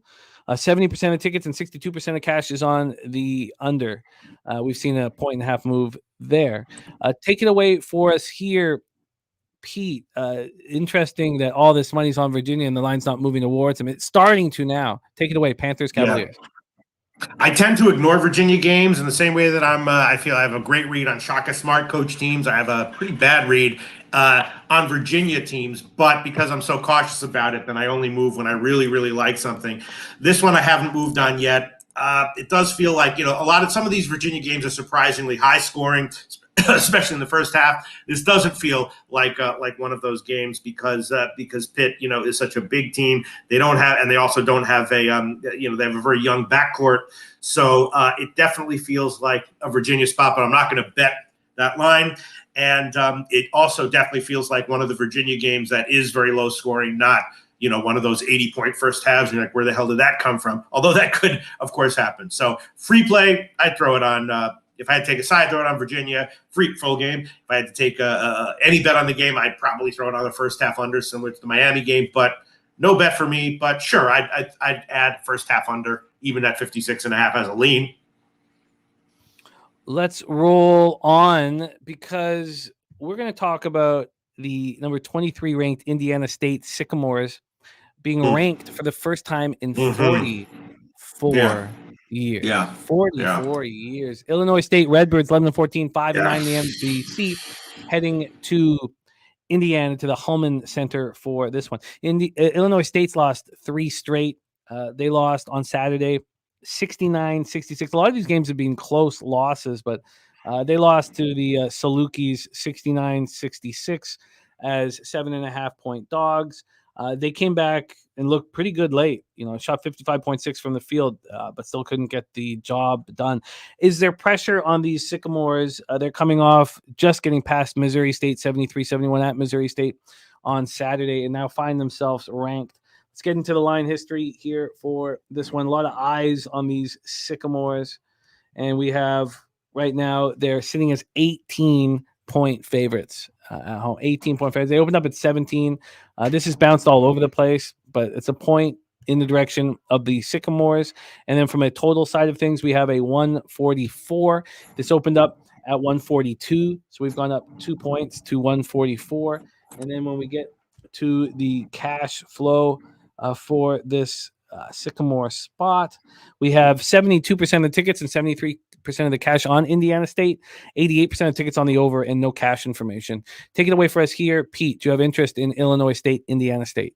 Well, yeah, I did bet Indiana State first half -11. I know that's a tricky thing to do when a team like Indiana State is ranked, but that's the kind of thing where it's like you have some team on the road as a small favorite playing another home team that's not that good, but they're going to be motivated or whatever. But Indiana State steamrolls teams that they outclass. They absolutely steamroll them. And, they'll probably have some spots coming up where they're overvalued and a good fade. But I just, I'm willing to bet that at home against Illinois State, that's not one of those spots. And when they steamroll these inferior teams, they usually win the first half by 20. So I took the total's a little bit tricky. Maybe Illinois State will do something wacky to slow it down, but I don't know. I took the first half, and I can't not make that an official play. So I'll take Indiana State first half, and I guess I'll take I don't know. There's a bunch of weird lines market wide. 11 is -103 at Heritage, and I think I'll take that. What the hell? First half -11, -103. That's the current line at Heritage. Bet Online has 10.5 -115. Pinnacle has a bunch of stuff like that. Pinnacle has 11 -112 actually. So I'll just take the Heritage line right now. 11 -103. Bet Online 10.5 -115, tempting as well, but I'll just take that. Indiana State first. They don't. I'm sorry. I was just repeating your action. Indiana State first half -11 -103 for you. Did you want to add to it? Nah, just go with it there. We roll on. Next up, we head to the Big East, 7 p.m. Eastern. We have St. John's Red Storm, 14-10, 6-7 in conference, of the Providence Friars, 15-9, 6-7 in the Big East. We're in Providence, Rhode Island, home of our guy, Nasty Nate, in this one. Let's see. Friars have lost 3 of their last 4, lost 75-72 at Butler last out. Their only victory was that home victory versus Creighton. So these losses have come on the road, and they're back home for this one. St. John's also has lost 3 of its last 4, and their only wins against the weakling DePaul Blue Devils. They just went to Marquette and lost by 11 on Saturday. Both teams played on Saturday. Coin said just put some Providence money line in his pocket. Let's take a look at the line history here for this one. First off, this opened up as a pick'em, and now Providence is -1.5. So we have a 1.5 move towards the Friars. From a total side of things, this opened up at 145. It's now 145.5. Of tiny, and that's the only move that's happened, a half-point move. Fanatical Jim says St. John's arrived in Providence last night in practice this morning, so the snow didn't impact them. Travel conditions are bad, though, so crowd should be light. Very, very helpful, important information from our guy, Fanatical Jim. When we get to the cash flow here, 60% of the tickets and 75% of the cash is on Providence. 67% of tickets is on the over. We don't know the cash flow. Did you move on this one in Providence, Rhode Island, Pete? Well, I did make a small bet on Providence and a small bet on the over, but I don't know if I want to make either of those official. They played once already, close game, went to 148, and St. John's won. I think St. John's right now, though, is a slightly better team. And just in terms of their roster right now. And again, as you said, the fact that it's snowy and, not going to be a big, probably not going to be although who knows, you know what I'm saying? A lot of times when everything's going crazy, that's when people become the most raucous. So maybe they'll all pile into this stadium, and I don't know. I lean. I mean, I bet Providence small, but I don't want to make that an official play. But I did bet them. Okay, interesting. I mean, the market move is telling me that they're alive here, but I bet it. I just want to be very careful about these official plays, Jim. as you And I should also not think forget. neutral court St. John's is personnel-wise slightly better team right now. Perky making a big play on Marquette money line, by the way. Morgan Spooner says St. John's plus 1.5, says these are two hungry teams, and Providence has been one of the best home teams over the past 3 years, but Cooley is gone. Give me the better coach. And Kent Davies says the under is in play. Okay. Let's move over to the SEC next up. Texas A&M Aggies 15-8, 6-4 in conference. The Vanderbilt Commodores 6-17, 1-9 in conference. We are at the Memorial Gymnasium in Nashville, Tennessee. Texas A&M winners of 3 straight. On Saturday at home, they beat up on Tennessee 85-69. Not an easy task. Vanderbilt is a pack of losers. They've lost 2 straight. Their win was at home versus Missouri. They got destroyed by Kentucky 109-77. And then on Saturday, they lost out South Carolina 75-60. Take a look at the line history here for this one. Sorry, move over here. We have, here we go. We have Texas A&M right now -9 at -105. They opened up at -10, a 1-point move towards Vanderbilt. Then from a total scenario here, we have it sitting at 135.5. This opened up at 136, up to 135.5. It's been all over the place. So 136, 136.5, 136, 135.5. Half-point move to the under when it's all said and done. And when we get to the cash flow, 67% of the tickets and 71% of the cash is on Texas A&M, and the line's not moving towards them. 33-29 on Vanderbilt. 56% of tickets on the over, and we have no cash information. These are the spots here where, and I've been starting to track them, where it's that between 7 and 10 point dog, the public is on the favorite. And this is a home dog, always a home dog situation. I was betting all of these. And what I was noticing was the first half was cashing at an alarming rate, and the full game was a 50-50 situation. So I'm just immediately interested in the first half. But another thing that I noticed in these spots was if I waited, I would get a better line. Even though the line had been moving away from the favorite, the public brought it back. Closer to an hour and a half or 2 hours to tip off. What are your thoughts here, Pete? Aggies, Commodores. Yeah, I kind of like Vanderbilt, and I kind of like the under. They're not very good shooting teams, and should be a relatively slow pace. I think the under is, not a great awesome play, but I think it's a solid play. And at 9. Yeah, I like Vanderbilt. They are a crappy team, but 9 points at home in a situation like this, I think that's too many. So I bet both of them. Would I give them both officially? Sure, why not? I kind of like I like the under, and I like Vanderbilt. So maybe I'll give the Texas A&M team total under 71.5. There you go. 72. 72.5 -115 at Heritage. Yeah. Sorry, so you say that the home dog is a team that would cover the first half? Yes, the home dog when the public's on the favorite and the line's moving towards the dog. Yeah, I think that Vanderbilt first half is good as well, and you'd probably be getting like 5.5 or something. Let's see, first half, no, 5, right? 5, yeah. So, what did you want to make official here? I will. I think it's. Let me think here. Yeah. Do I want to take them full game or first half? Yeah, they are a pretty crappy team. I'll take them first half. I like that. I'll cap your capping here, Jimmy the Bag. Heritage has 5 -108, so Vanderbilt first half +5 -108, and I do like the under. Not love it, but like it. Heritage still has like 136 -114. I could take that one. I do kind of like the under. And the first half under a little bit as well. That's very low, 63.5. All right, we can Sure, what the hell? We can chuck on the under there, Jim. We'll take 136 minus 114. Let's do that. That's the Heritage line. We'll take Texas A&M, Vandy under 136 minus 114. That's a second official play there. First half +5 minus 108 and the under 136. We roll on. Head back to the A10 for our next action. George Washington Revolutionaries 14-9, 3-7 in conference. At the George Mason Patriots 16-8, 5-6 in conference. Eagle Bank Arena in Fairfax, Virginia. The Revolutionaries have been losing at this point. They just lost to Loyola Chicago 81-73 on Saturday. That was their 6th straight loss.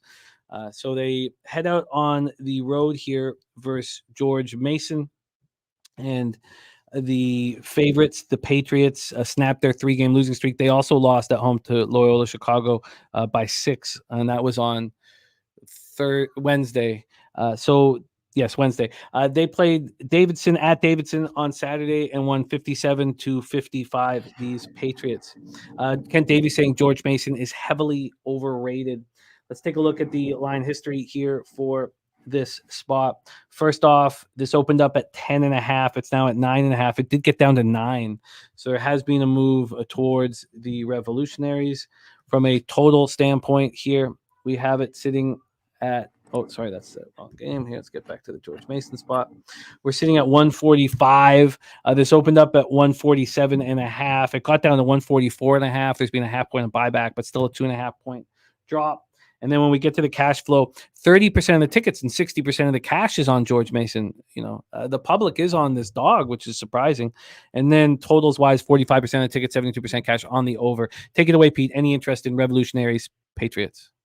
No, not really. I mean, maybe a slight lean to the under as of right now. There's some roster issues for George Mason that are possibly in the air. It's a pass for me. Slight lean to the under. I mean, free play, I'd throw it on the under, sure, but no bet. All right. Well, we stay in the A10 for the next one. LaSalle Explorers 11-13, 2-9 in conference. At the Davidson Wildcats 13-10, 3-7 in conference. We're in Davidson, North Carolina for this one. Get this up here and we roll. LaSalle's lost 4 straight games, last seen on Saturday at Richmond, getting beaten up 82-65. Their last 2 losses have both been won by 18 against St. Louis at home and then losing by 17 at Richmond. Davidson's lost 3 of 4. They did win at Duquesne on Wednesday, but on Saturday they lost by 2 at home to George Mason. Take a look at the line history here for this spot. Here we go. We have Davidson sitting as 8-point favorites. They opened up as 9-point favorites. Got down to 7.5 last night, but it's at 8 right now. Still a 1-point move towards LaSalle. And then from a total side of things, we're sitting at a 141.5. It is opened up at 139. So we've had it did get up to 142, by the way, but we've had a 2.5 point move towards the over. And when we get to the cash flow here for this LaSalle spot, take me 1 second. Here we go. We have 35% of the tickets and 53% of the cash on LaSalle, 60% of tickets and 84% of cash on the under, 60 and 84 on the under. And yet it's gone from 139 up to 141.5. Take it away, Pete. Any interest in this one? I kind of like the under here. I mean, obviously LaSalle can be very high scoring. They're a guard oriented team. Davidson is big and they like to slow it down. And but LaSalle, as you look at their games, they can be slowed down. I mean, they played a game against Dayton that went very low scoring. So I like the under. I bet it. Again, don't love it, but I like it. I think it's okay. And we can make that official. 141.5 minus 110. I can't remember where I saw that, but that's pretty much a market line right now. Pinnacle has like 115, but everywhere else has Heritage has 110. Lots of places have 110. So we'll take under 141.5 minus 110. LaSalle Davidson. Kind of lean Davidson minus I don't like the spot for LaSalle. I want to take maybe a first half under, LaSalle team total under, but we won't complicate things. Just a full game under is fine. And can I ask, what it is about? Is it just these last 2 games have been such an atrocity from LaSalle? what is it that makes you think that they can't kind of, or is it the fact that Davidson, just shot poorly versus George Mason at home? It's a nice spot for them to bounce back. Is that it? Because Are you they asking shot about the spread, or are you 34.6. asking about the? I'm not asking you the spread, because Davidson shot 34.6 and 25.9% last game. So is there an expectation here that they're going to shoot better and beat up on LaSalle? No, it's just kind of a matchup thing. Like the way Davidson is they they force you to take jumpers, and just LaSalle, that's a big problem for them, and especially on the road. I just don't like the matchup for LaSalle, so I'm also leaning LaSalle team total under as well. But once again, kind of like your Toronto under in that NHL game, I think the safest play is probably, if the game goes the way I think it's going to go, then the under should cash. And I think that Davidson should cover as well, but that'll be a lot dicier as a 8-point favorite in such a low-scoring game. So yeah. All right, let's roll on. All 25 games are going to be touched on here. 8 p.m. Eastern. We cleared the 7 p.m. games. Drake Bulldogs 20-5, 11-3 in the MVC at Evansville. Purple Aces 50-10, 6-8 in conference. We're in Evansville, Indiana for this one. Drake's won 2 straight ever since that loss at Indiana State. Well, I mean, it wasn't that long ago, but that's their only blemish over the last little while. They went into Bradley, beat them 74-67 last out. That was on Saturday.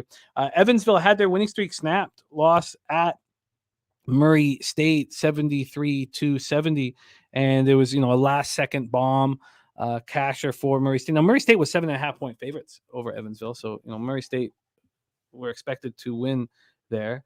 Here we go. Drake, Evansville, Ford Center in Evansville, Indiana. We have, from a spread perspective, this sitting. Oh, I had it all set up. My bad. Sitting at -8. They opened up at 8.5, so a half-point move back to Evansville.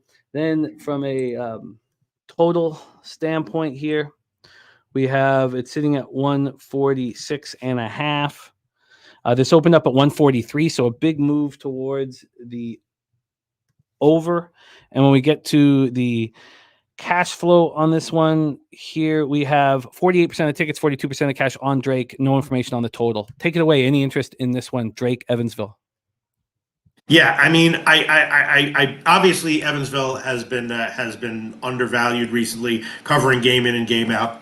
I've been betting Drake pretty successfully this year, so I don't like to fade him. I did bet Evansville at +9 just because I thought that the line would move, and it has. It's down to 8 now. I might hedge out. I might stick with it. I don't want to give it officially, and I was leaning under, but it's gotten bet up now. Although now it's coming back down. So lean under, lean Evansville. Then I guess that implies a lean Drake team total under, but I don't want to give anything official on that. Let's move on to SEC action. Gainesville, Florida. Florida Gators at home to the LSU Tigers. Tigers 12-11, 4-6 in conference. Gators 16-7, 6-4 in conference. This was the LSU Alabama was our showcase live stream game hosted by Dabby Cab and Connor Mack on Saturday.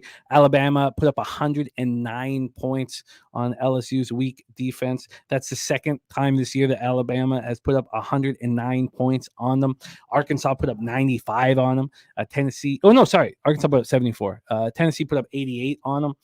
Florida bounced back from that loss at A&M by beating Auburn at home 81-65. They had back-to-back overtime victories before that, one over Georgia and one over Kentucky. Florida playing good basketball right now. Let's take a look at the line history here for this one and then hand it over to Pistol Pete Loshak.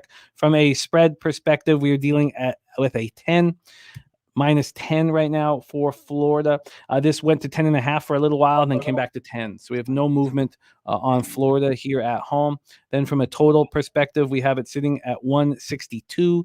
This opened up at 163.5 and it went down to 160 before this buyback. So yes, it's right where it opened at 163.5, but it's taken a strange route to come back full circle. And then cash and total wise, you have 69% of the tickets and 73% of the cash on LSU. It's 50-50 on the total, but 91% of cash is on the under. And we've seen this, U-shaped movement. Take it away for us here, Pistol Pete Loshak, LSU, Florida. Yeah, I'd be leaning LSU plus the points on the first half. I mean, the first half over a much stronger lean. Florida is a impressive team recently, and LSU not really. But so that's a free play. I'd put it on LSU, but that's not something that I probably will even consider betting. First half over 76. I will admit I did hit that. Just a minimum bet for me. I hit the first. I don't even know where it is now. I assume it's gotten that up a little bit since it was 161 when I saw it. If it loses, that's okay. Maybe I'll take a second half play. But I hit the first half over at 76, and I don't want to give that official either. But it's probably an okay play. Sure, I'm thinking it sounds like a Florida team total over. There's our guy Nate Dogg 420 in the house. So nothing official on LSU Florida from Pistol Pete, although he did place a couple bets. Let's move over to the MAC here. Head to Northern Illinois Huskies, DeKalb, Illinois. The Bulls 3-20, 1-9 in conference.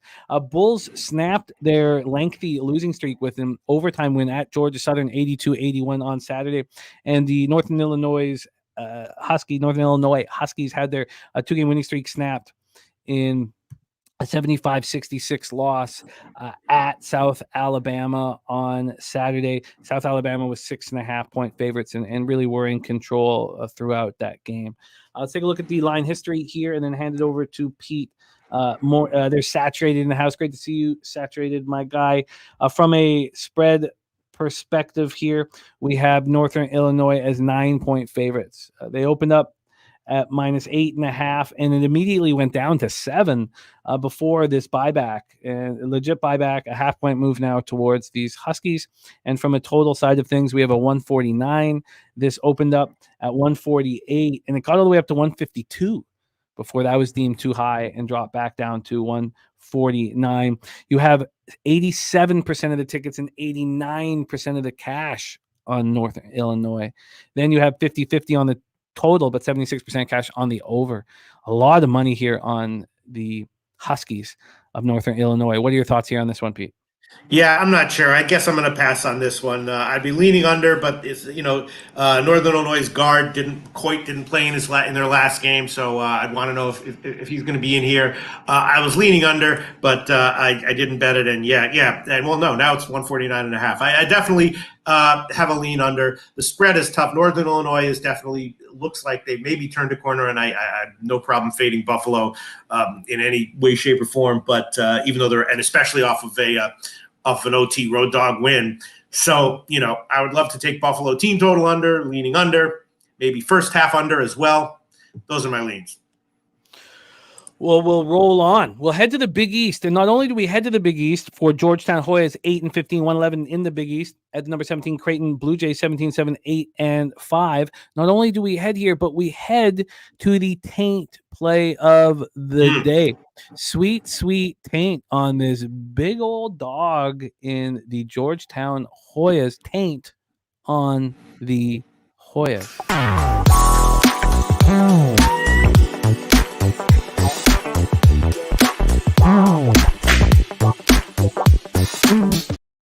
These Hoyas in the throes of a lengthy losing streak, 8 straight games, just lost 89-64 at home to UConn. That was on Saturday. That was going on while our live stream LSU Alabama was going on. It was just an ass kicking, another one for Georgetown. They're getting used to that. Creighton bounced back off those 2 losses by beating Xavier at Xavier 78-71 on Saturday. They had lost at home to Butler 99-98, and then they lost in overtime at Providence in a game that was a lot of us were on Providence, and it was very, very, very exciting. So both teams played on Saturday and then on Wednesday previous to that. Let's get into the line history here for this one. Next spot on the board for us, the taint play of the day is on Georgetown plus 18.5, widely available right now. This opened up at 18 and it moved towards Georgetown. This got down to 17 last night at 6:43 p.m. Then at 11:14 p.m. it was back at 19. Right now there's been a half-point move towards the Blue Jays. From a total standpoint here in this one, we have it sitting at 149. This opened up at 152. So we've dropped 3 points down to 149. And from a cash flow standpoint here, we have 54% of the tickets and 66% of the cash on Creighton, 46% of the tickets and 58% cash on the over. Take it away for us here. We have Matty Ice's taint play of the day in effect, Pete. Yeah, I bet the under. And I think, but now that I think about it more, Georgetown might actually be a better bet because it's not a good spot for Creighton, right? They've got a whole bunch of games. They got UConn coming up, all this stuff, and Georgetown is coming off of a tough game, right? They were at home against UConn, and there was a hot mic moment where the UConn coach Dan Hurley was like, Georgetown sucks. What's going on, guys? And Georgetown was like, what? We suck? So, and especially defensively. So I think they're going to clamp down defensively here. I think it's not a good spot for Creighton. So I like the under, and but Georgetown might be a better bet here, actually. I think I'm gonna tail that. I think I'm gonna bet that. But I do like the under. It's headed back up a little bit, and I like the first half under as well. Yeah, I just think that Georgetown is going to clamp down defensively because they had such a bad game against UConn, and then add on that Creighton is not in a great spot. I like the under, but yeah, probably Georgetown is the better bet. Let's see where we are. Let's see, total first half, 70.5 minus 115. I'll quickly check Heritage. They might have a better one, but I'll make the first half under an official play, and I really like the full game under as well. Maybe I'll just double up on it.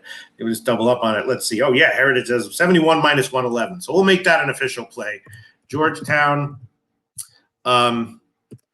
Creighton, first half under 71 minus 111. That's the current line at Heritage, and I like the full game under as well. And Georgetown plus the points is probably a nice play as well, which means that probably Creighton team total under is a nice play too. Very interesting. I'm very interested in the taint play of the day. I'm going to take a look at it a little more. DC Capper, get that cash. Very confident in his action today. I love to see it. Robert Martin saying 18.5 is too much. And Justin McKelvey says, yes, he's on Georgetown plus 19. And Billy Friedrich says he thinks Creighton beats him by 20 plus. So I'm going to take Georgetown is also a shitty team. So there's that. There is also that. But I do like backing a team after they play the best team in the country and get beaten badly by them. So I can understand the angle there. We head over to the Ohio Valley Conference here with the tied for second place team in the conference, the Tennessee State Tigers, 15-10, 8-4 in conference, traveling to the Tennessee Tech Golden Eagles, who are just 3-9 in conference, one game out of the bottom there.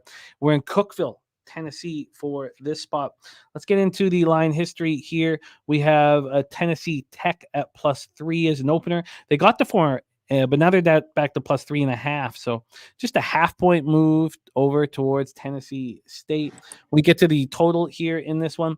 This opened up at 135.5. It's now at 135. It did get up to 136.5. This move, a 1.5-point move towards the under, happened 30 minutes ago. And then when we get to the cash flow here for this one, you have 40% of the tickets and 44% of the cash on Tennessee Tech. Still a half-point move towards Tennessee State. 69% of the tickets and 86% cash on the over. Any interest in this one? Yeah, I don't, it's one of these games at this point in the season where in the beginning of the year I would not trust it, but I took a small shot with Tennessee State first half and a little on the full game as well. Might have a halftime play. Tennessee State, should be is much better. And, they already played once this year. Tennessee State blew them out, so I guess if you want to take a revenge angle. But, yeah, I like Tennessee State. The line makes me a little bit suspicious, nervous, but, yeah, I like Tennessee State. It is a suspicious line. Not official. Not official. Not official.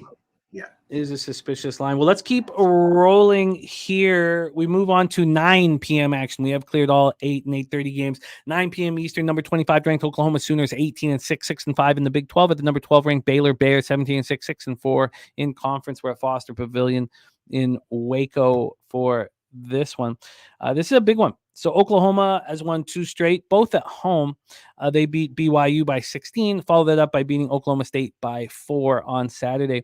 Baylor had their 3-game winning streak snapped in a 64-61 loss at Kansas. They've been playing nice basketball and have been playing nice basketball. So that is the situation here. No rest advantage. Both teams played on Saturday and on the previous Tuesday. We get to the line history here. We see Justin McKelvey. He is moving on Baylor -6. Right now, that 6 has moved to 6.5 or 7, depending on where you shop. This moved to 7 at BetOnline 42 minutes ago. And then, and a 5-cent move to Oklahoma after about 21 minutes later. But we're sitting now with a 1-point move towards Baylor. Take a look at the total in this one. We have it sitting at 144. This opened up at 145. It dropped down to 142 before there was buyback to 144. Still a 1-point move towards the under.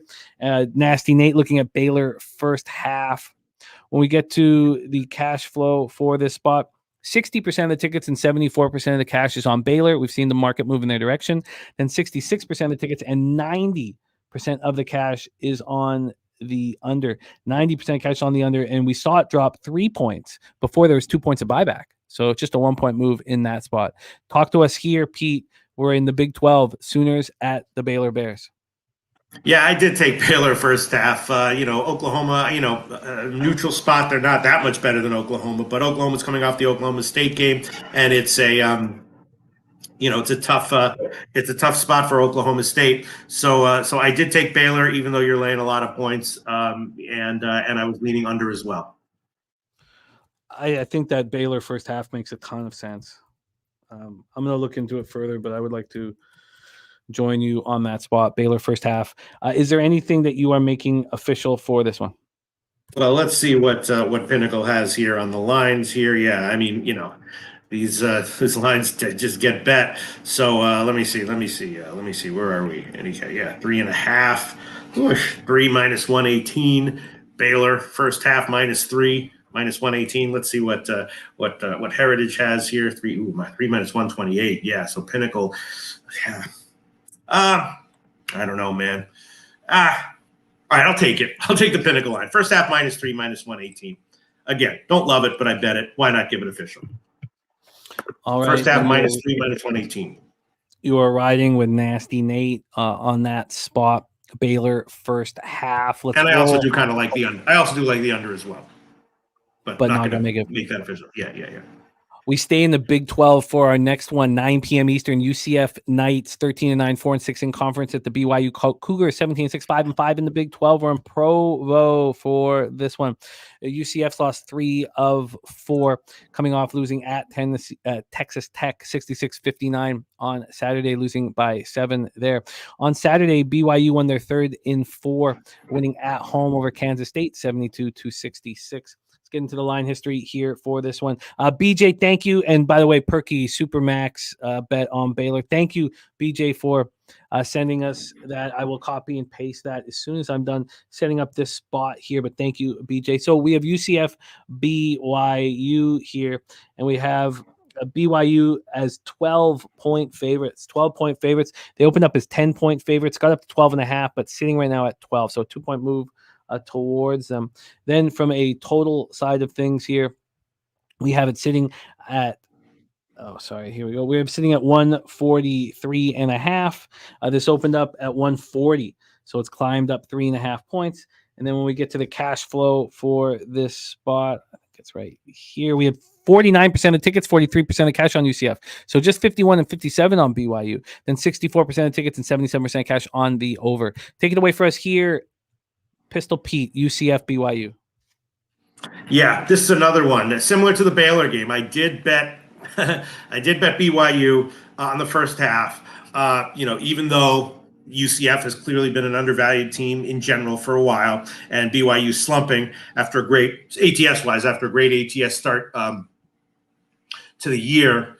But it's I don't think it's a good spot for Central Florida. If it loses, that's okay. But I did bet BYU on the first half. I forgot what I got. I think I got like 6 or something. I don't exactly remember what I got, but yeah.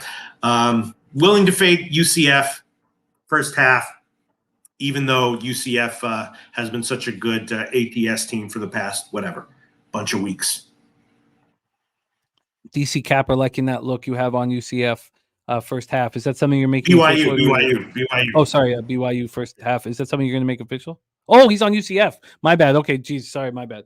Who's on UCF? DC Capper. Capper. DC Capper moving on. Full game or UCF. first half? First half. He's on UCF first half. So you guys going toe to toe on that one. Roll on. See, it's up to. Let me tell yeah, UCF it's a tough spot for them. It is a tough spot for them, and it is, and definitely if it's like tight in the first. Yeah, let's roll. Next up for us, we head to the Big Ten here. We're almost done this card. Got to keep rolling. We need a brisk pace. Ohio State at number 20 ranked Wisconsin Badgers. Badgers 8-5 in the Big Ten. Ohio State 4-9 in the Big Ten. Ohio State coming off a rare victory, 79-75 in double overtime at home over Maryland on Saturday. Wisconsin in the throes of a 4-game losing streak, still ranked, but that was an ugly one at Rutgers on Saturday, 78-56. This must be an angry group. Last Wednesday, we all were on Michigan in that spot, and they lost outright at Michigan. It was absolutely beautiful.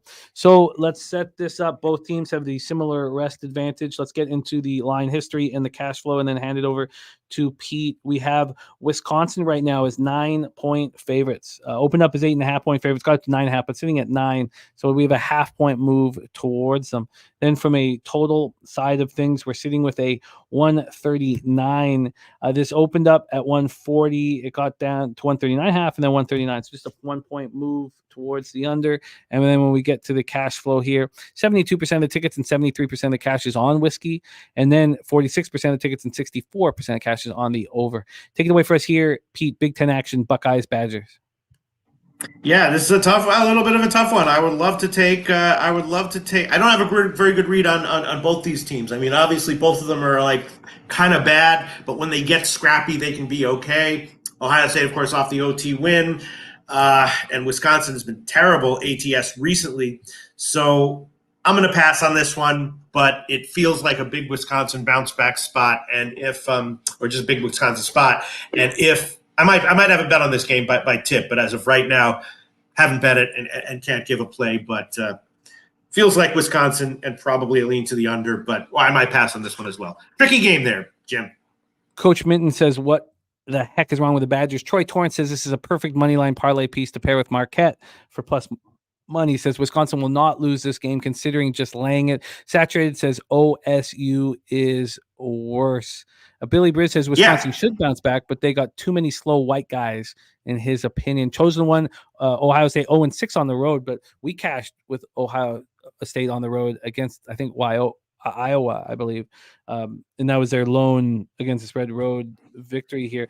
I get why people think this is a smash and grab. I really do. This is not going to be a lazy Wisconsin spot. It should be. Yeah. And I might be on it one way or another at some point. You know, it's just I haven't pulled the trigger yet. Looks like the line's gone down as well. The line. Sorry, let's just because this might be a smash and grab here for me. This line. I mean, it got up to 9.5. Did you ever see it go up to a 10? I don't know. I wasn't really looking that closely. Let me just move over to Pinnacle just very quickly, just because Pinnacle has Wisconsin -9 and -115. They opened this at 9, went up to 9.5 and back to 9. Still 7 cents of movement from the opener. I'm interested in Wisconsin. Very interested in Wisconsin. I just feel like this is a spot. Billy Friedrich looking at Wisconsin first half -5. I like this. I like this quite a bit. So, okay, but let's roll on. Next up, we head over to the SEC. We have action over there. Ole Miss at Kentucky is next up for us. Ole Miss Rebels 18-5, 5-5 in the SEC. The number 22 ranked Kentucky Wildcats 16-7, 6-4 in conference. We're at Rupp Arena in Lexington, Kentucky. Let's get over to the line history here for us. We have Kentucky sitting at -8.5. at minus 108. They opened up at minus 9. It's dropped down to 7.5 last night at 9 p.m. It's now at 8.5. So we have a half-point move towards Ole Miss.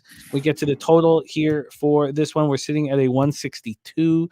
This opened up at 163.5 and went down all the way down. It got up to 163.5, got up to 165 at one point yesterday afternoon and early evening.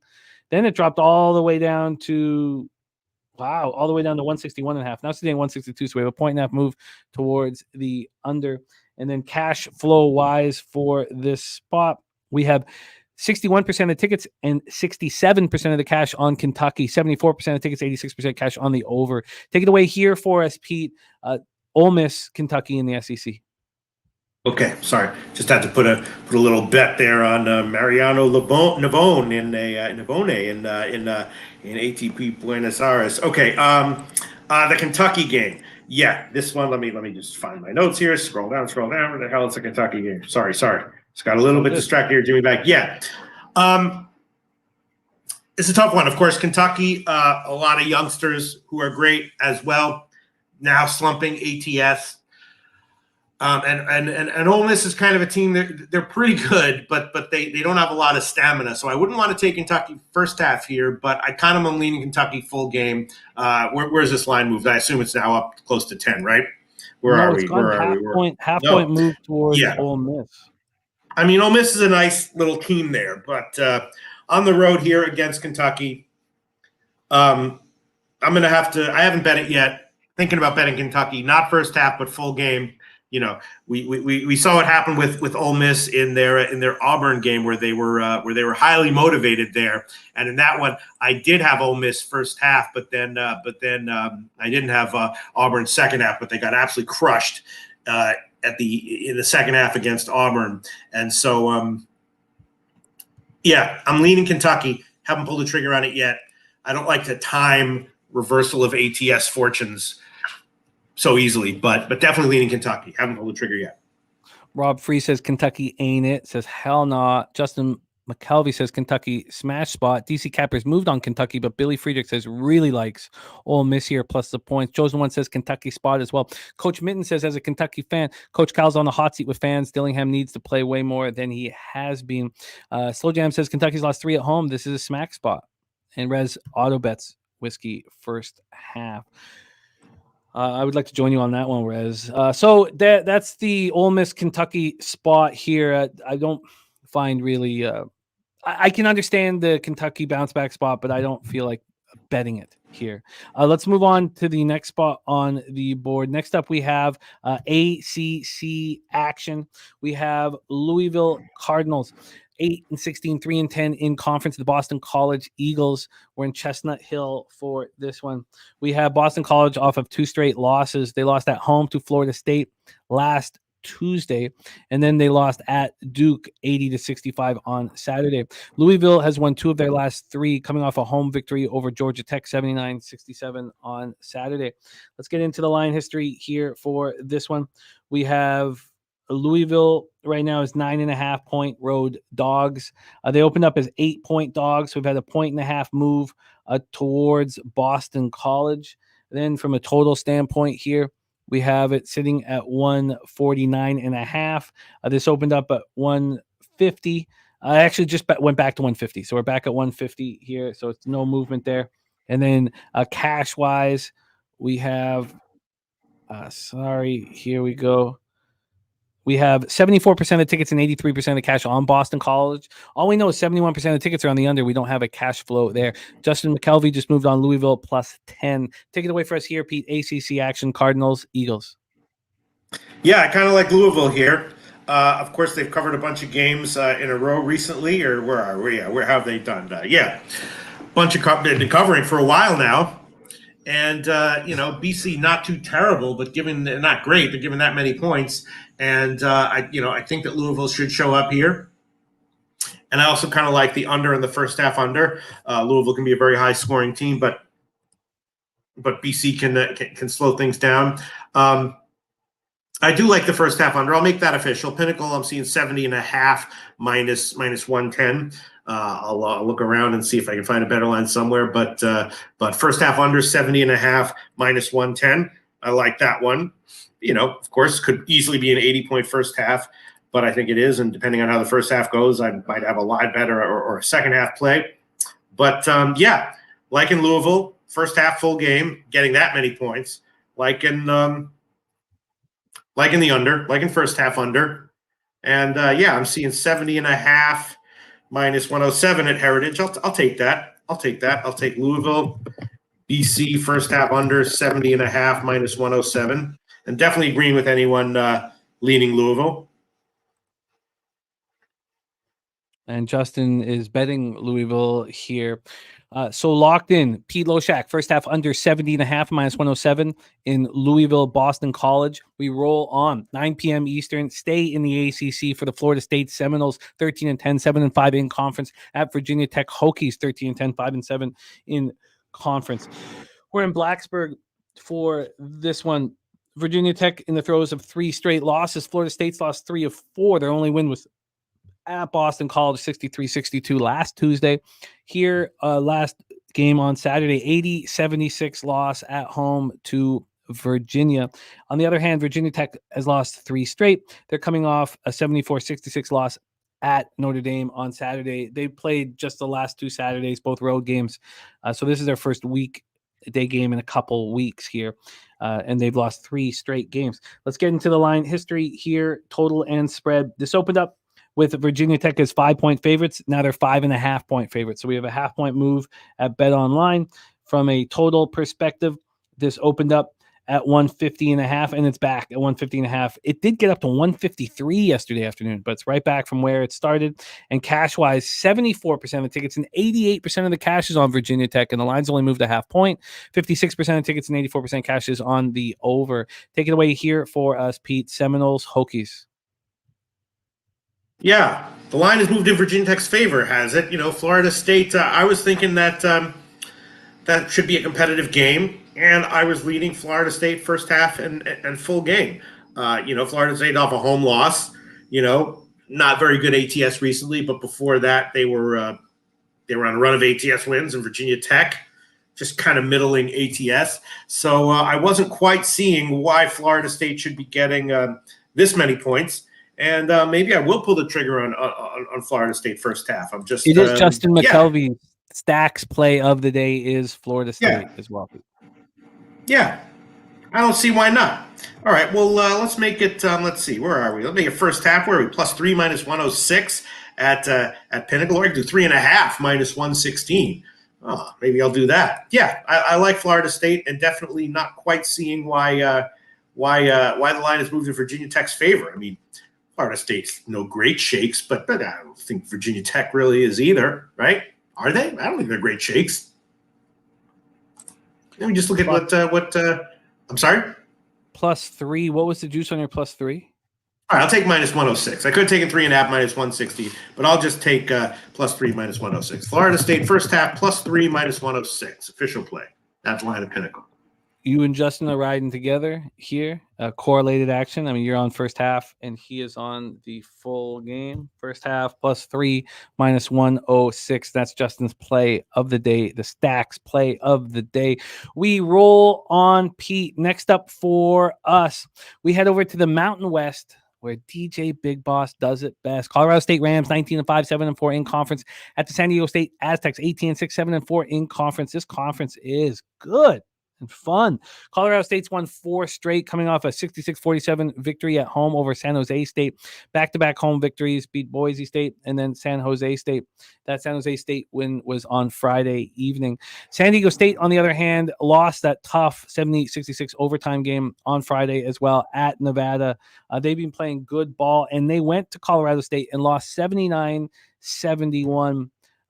14 days ago. In that game, San Diego State, 45 from the field, 43.5 from 3 should have been enough. Colorado State shot just 33 from 3, but 15 turnovers did in the Aztecs. So let's take a look at the line history here for the next spot on the board. We have San Diego State opening up as 4.5-point favorites. They're 6-point favorites now. We have a 1.5 move towards these Aztecs. From a total side of things, we are sitting with, that's still Florida State, my bad. We are sitting at 140.5 minus 115 to the under. This opened up at 139.5. So we have a 1 point move towards the over. It had moved towards the under. DC Capper on San Diego State, chosen one on San Diego State. Take a look at the cash flow here for this spot. Just 3 games left. 60% of the tickets, 70% of the cash on San Diego State in a legit move in their direction. Then 41% of the tickets and 75% cash on the under. Take it away for us here, Pete. Mountain West action and 2 very good teams going at it. Rams, Aztecs. Yes, we are. We're in the Mountain West, where Peter Loshak doesn't do it the worst, but he doesn't do it that great. It feels like a San Diego State spot. Although, they're just kind of 50-50-ish ATS. And Colorado State has clearly some very astute cappers as far as Mountain West college basketball is concerned. We're all over Colorado State in those games. And I tailed them, but it wasn't my own capping. So I feel a little bit funny fading Colorado State. I'm not sure about this one. Free play, no question, would be San Diego State. Obviously a big home road dichotomy for them. Maybe a sell high spot on Colorado State. And if people I respect say they like San Diego State, then I will probably be on it. As of right now, pass for me, definitely lean Colorado State. Lean San Diego State, though. Yeah, I get it. I'm going to spend a little bit more time on that one afterwards. So we have cappers on the Aztecs to take care of business, bounce back in a revenge spot here following that loss at Nevada. I mean, the last time they were at home, they beat the conference leader, Utah State, by 14. That was the last time we saw them at home.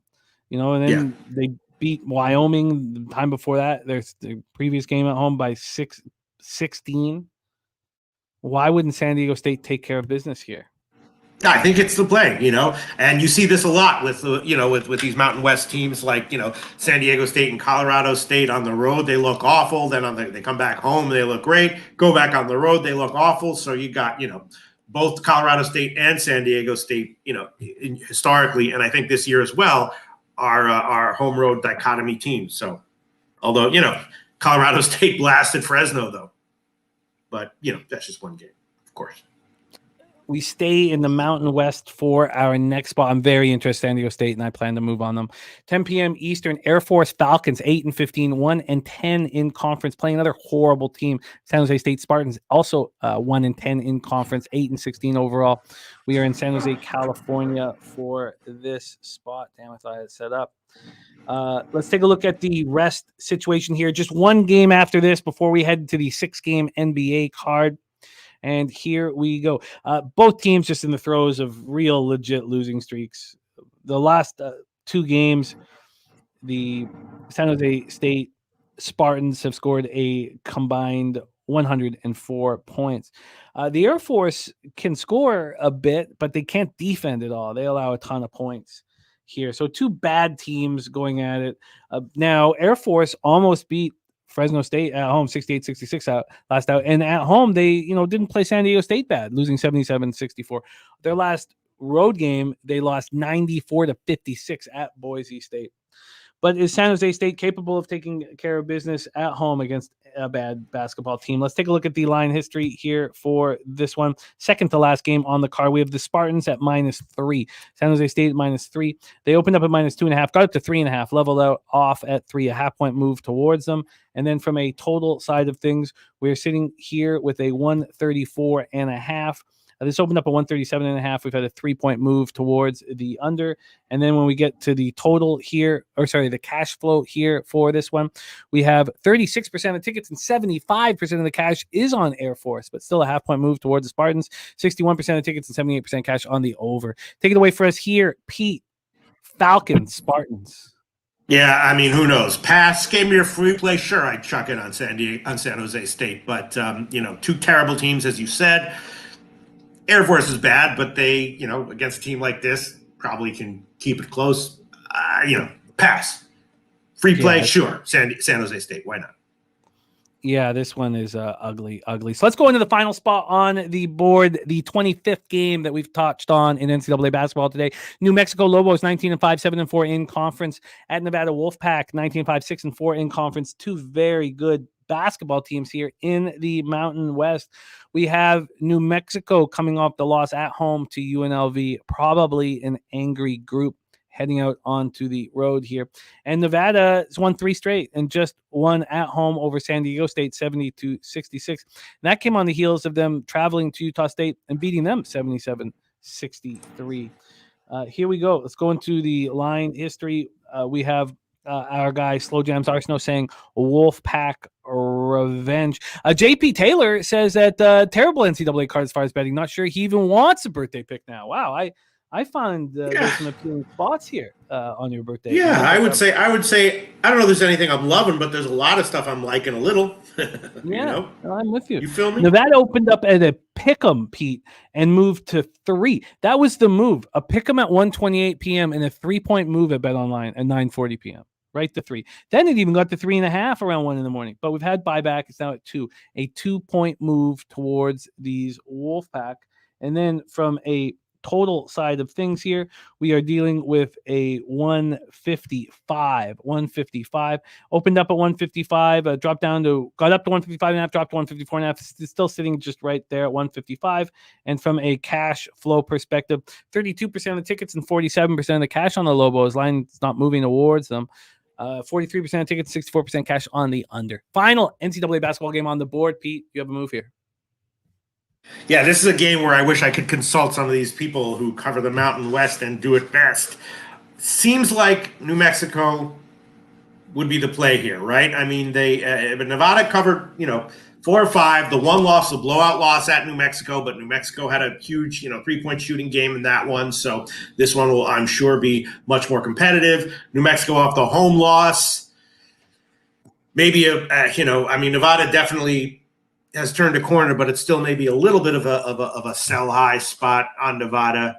The line has moved in Nevada's favor. I might have a play on this one by tip off, but as of right now, just still want to see what people have to say, how the market moves. And I'm leaning New Mexico, obviously, first half, but I think I'm going to pass for right now.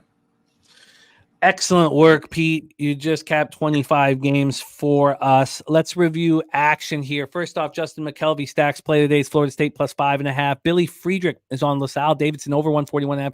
Tennessee State minus 3.5, and Colorado State plus 6. Jay Smoothball's play today, Iowa State Cincinnati under 137.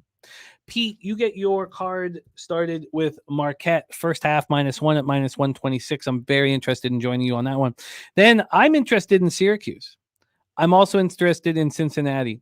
Michigan, Illinois, we stayed off. Loshak, your next action's on Duquesne, first half, team total under 29.5, -110. Pittsburgh, Virginia, we stayed off. And then you get back at it with Indiana State, first half, -11 at -103. I am interested in backing Providence.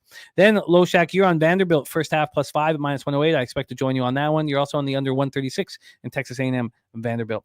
Then George Washington, George Mason, no action. You moved on the LaSalle Davidson under 141.5 at -110. Drake, Evansville, no action. LSU, Florida, no action. Buffalo, Northern Illinois, no action. Then Loshak's on the first half under 71 in Georgetown, Creighton. That is also the taint play of the day. The taint play of the day is on Georgetown plus 18.5, and I'm interested in joining them. Tennessee State and Tennessee Tech, no action. By the way, Coach Minton's action, Iowa State plus 1.5, Evansville plus 8.5, Tennessee State -3.5, and Colorado State plus 5.5. Loshak is on Baylor, first half -3. I'm joining him there, and I might even double up. UCF, BYU, stay off. Wisconsin, first half for me, and I have actual interest in doubling up there as well. But Pete stayed off of that.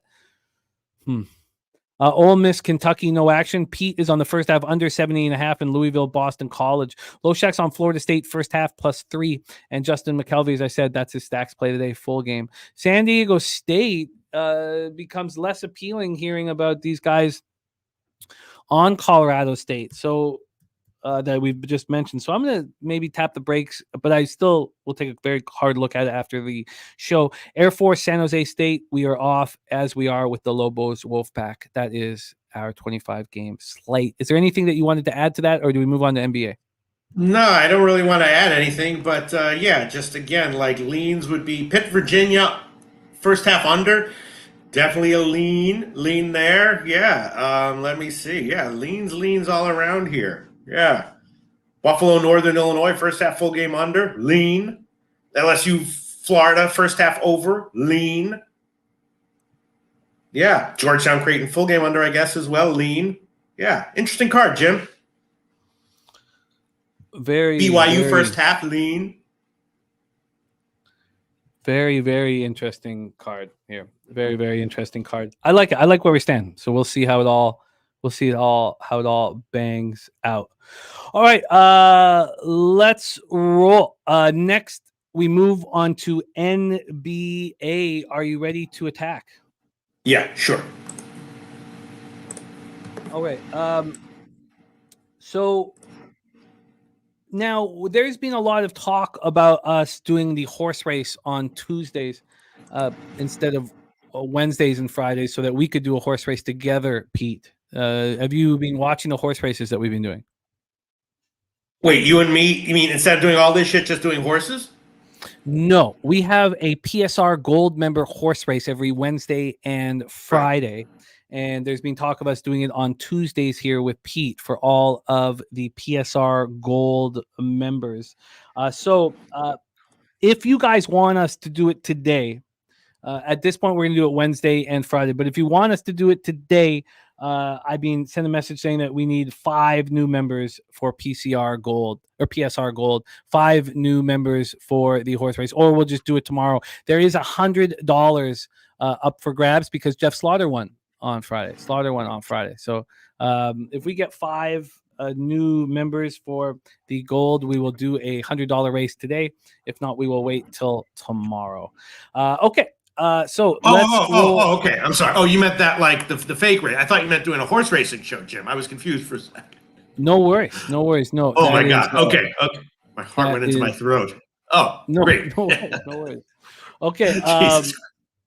No worries. So that is up. If we get 5 new members, we'll do it today. Let's roll into NBA, Pete. Let's fire and attack. Mm-hmm. Okay, let's start. First game, Boston and Brooklyn. Boston losing ATS recently. Nets off a big win and cover. Before that, slumping ATS. I don't know, man. Feels like the Nets are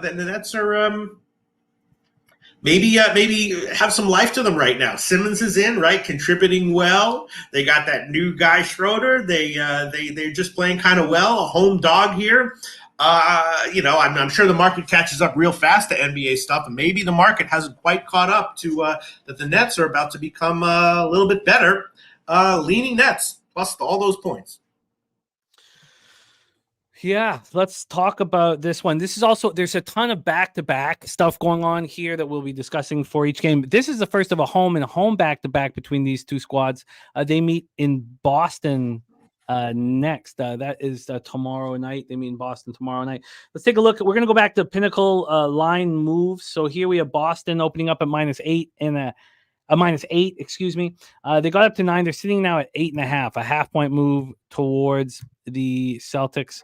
Then we have the total at 227. This opened up at 229, so we have a 2-point move from 229 to 227, 2-point move to the under. Take a look at the cash flow then for this one, and we have here 38% of tickets and 62% of cash is on Brooklyn. 38 and 62, excuse me. 61 and 51 on the under, and it's dropped 2 points. Saturate on the Nets, Troy Torrance on the Nets and the under. Wine time on the Nets. So a lot of love on the Nets. Troy says when you get a home dog of 7 or more and the total is moving to the under, 23 and 7 to the under. And if the sharp action's on the home team, 11 and 5 against the spread. And with these specific splits, 6 and 0 against the spread. Saturated says Boston isn't covering this number in their wins. Boston 4-1 over the past 5, playing at the 6th fastest pace, 101.6 possessions a game. Brooklyn 2-3, playing at the 19th fastest pace, 98.1 possessions a game. Celtics are 12-1 in their past 13 meetings with the Nets. They've won 7 straight games in Brooklyn. Last time they faced each other, 124-114 win in Brooklyn on November 4th. Tatum went for 32. Celtics coming off their 4 straight win, 110-106 at the Heat on Sunday. Celtics are 15-6 over their past 21, and they shot 50.6% and hit 16 threes. They're 22-1 when shooting at least 50%, 30-4 when making at least 16 threes. Against the Hawks, where they barely pulled that game with 2 minutes left, the interviews afterwards, they just talked about how well they played, how they're moving the ball so well, how they were scoring, how they look at our 3-point numbers. They barely beat the Hawks in that one. So I can understand why you guys are interested here in backing Brooklyn. So Nets coming off snapping their 3-game losing streak with a 123-103 win at home over the Spurs on Saturday. Schroeder made his debut, 15 points and 12 assists in 27 minutes. And now game 2 for Dennis Schroeder. Cam Thomas led the Nets with 25 points. And Simmons back, added 13 in 22 minutes. It's helpful. Cameron Johnson's missed 4 straight with the adductor tightness. He's close to returning. Dorian Finney-Smith has been starting in his place. Here we go. Do you, like the chat, think that the Nets are the play, Pete? Yeah. I'll tell you what I will make official. Celtics team total under 118.5 minus 109. Current line at Pinnacle, Heritage, a bunch of other places. You can put that down for me, official. I just wrote that down. Celtics team total under 118.5 minus 109. That's an official play. I should probably quadruple up here. Wow, that is interesting. Nasty Nate, not pleased, says Boston going to smack the Nets in the face with baby powder. Maybe. Sure. Wow. Why not? I'm going to need more of Nets action here. I'm going to need to study it more. But saturated liking that look here. Okay, let's roll on.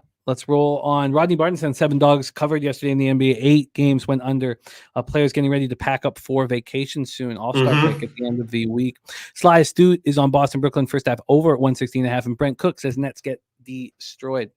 Let's move on to the next spot on the board. Pete, why don't you set up Thunder Magic, my man? Yeah.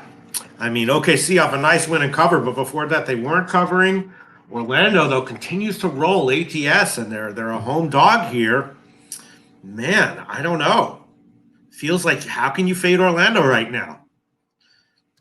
Caro is playing great. Go ahead.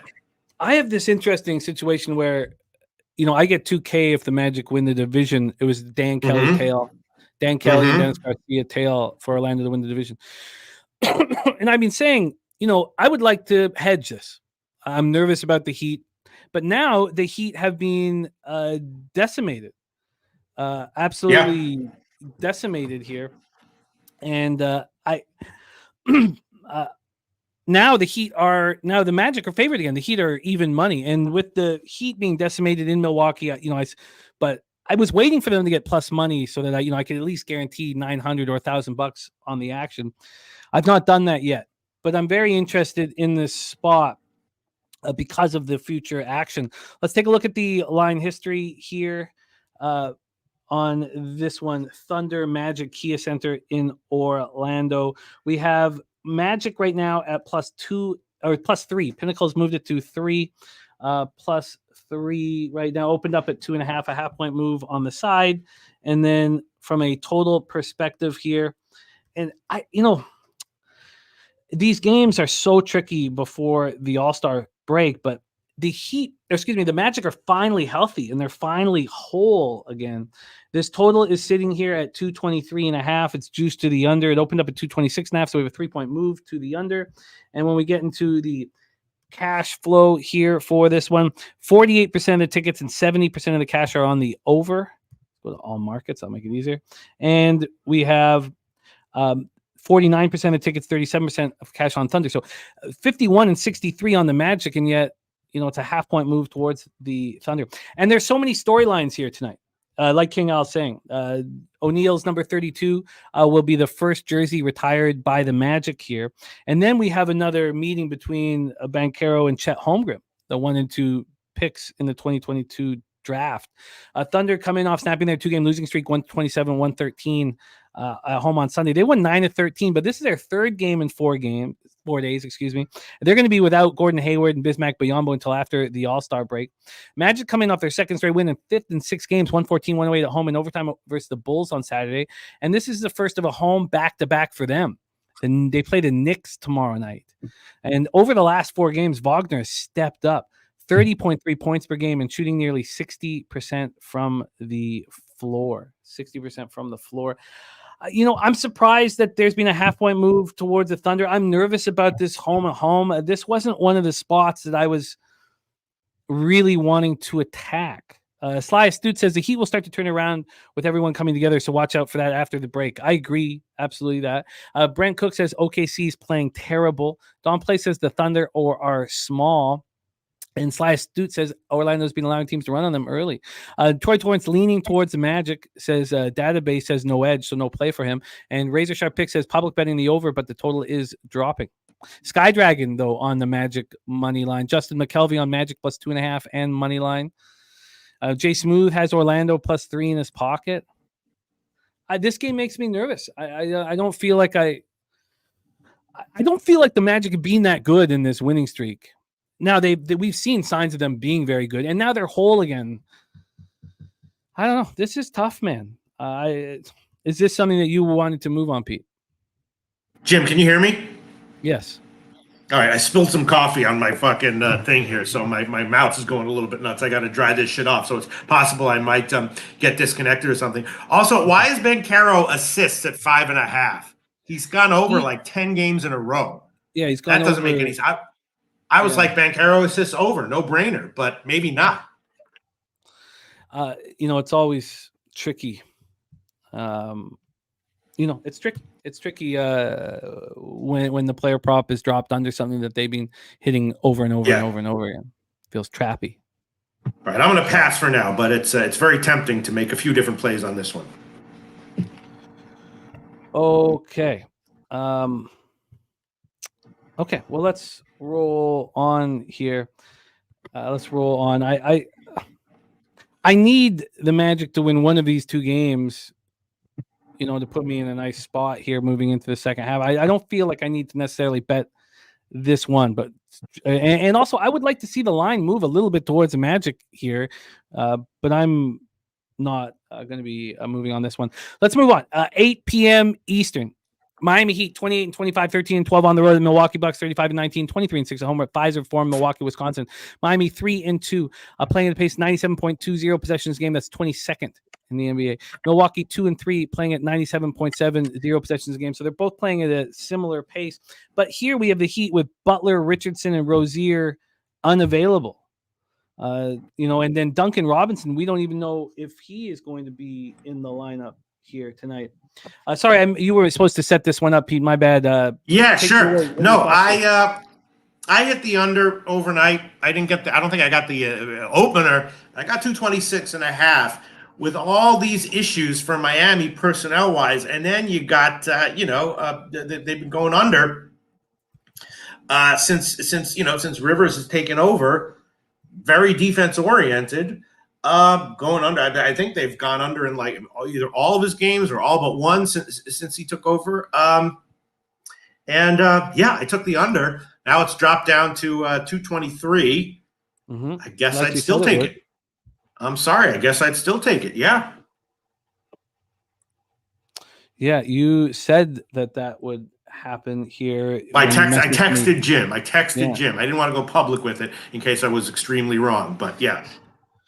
Sitting here at 223. This opened up at 222.5, dropped to 222, got up to 223. Now this is a Pinnacle opening up at 6:51 in the morning. If we want to go to Bet Online and or Bet 365, I mean that's where this total was available. Bet Online opened this up at 228 and 9:30 p.m. I got 226.5, Jim. It's a great job there. So on that is the total on the spread here. We are sitting with Milwaukee a -8 at -101. They opened at -8, -105. They were 8.5 for a while. Now it's at 8. So now it's at 8. And happy birthday, JP. JP's got a rock. So we'll drop the birthday pick at the end of the show, and you can check it out. I can drop it now. It now. Let's drop it. it's not a sexy game. Don't you hate it when people say it's not it's a sexy muffin? It's going to be a LaSalle Davidson under 141.5. I think Dave.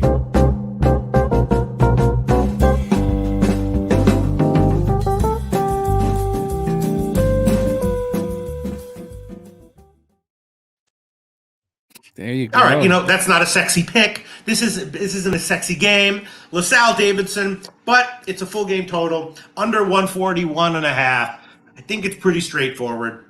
Davidson should play, a slow it down kind of game. LaSalle, even though they can go super high scoring, will probably be okay with that. And, we get a relatively modest scoring game. I hope you cash, JP. JP wanting a college basketball or NBA pick, which would take me a little bit more time because you guys know I've been saying all show long, and now I have Mel backing me up that the Colorado Avalanche are the best bet on the entire board.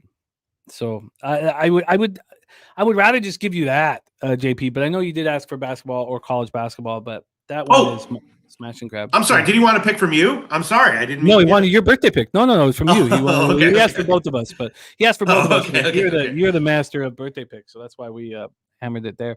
But here we have the Heat missing all of these players. The line not really moving in any direction. Cash wise, here we have 44% of tickets, 47% of cash on the Heat, 39% of tickets, 51% cash on the over, and the Heat, okay, let's start. The Heat coming off having their 2-game winning streak snap, 110-106 loss at home to the Celtics on Sunday. They look good in that spot. Hero went for 24. They were down 15 and came back, but they've won 4 of their last 13 games. And this is the first of a back-to-back. They play in Philly tomorrow night. And the Bucks are on the second half of back-to-back after beating the Nuggets 112-95 at home last night in the game that meant a lot to them. Now they're 3-5 since Doc took over. And Giannis went for 36 and 18 boards. They held their opponent under 100 points in back-to-back games for the first time since November of 2021. So, look, I know the Heat are decimated, but I just feel like this could be a bit of a letdown spot for the Bucks, and I'm very, very hesitant to move on them. Sly Stute says the reason the Bucks have been going under was because the flow of their offense is stagnant when they look for Giannis and Dame to create instead of having an overall strategy. This just doesn't. I fear the undermanned Heat in this situation enough where I would even have some interest in them at this number. Do you think this is a possible letdown spot for the Milwaukee Bucks, Pete? A letdown spot for you mean because of that huge win over the Nuggets last night? Yeah, dominant, huge win.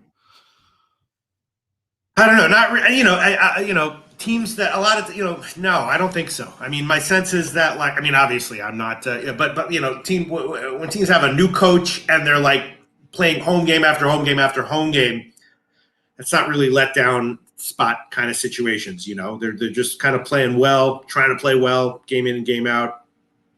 I guess you could say that the back to back means I don't know that there'll be less, less tough defensively. Maybe if you buy into that stuff, which I do, but not really in this spot. I fear these teams that are undermanned and saturated on the buck. This is another spot that I just don't really find appealing. Now this is 6-game card, and I find the rest of the 3 appealing here. I'm going to stay off that spot. Let's go into our last 3 spots, Pete.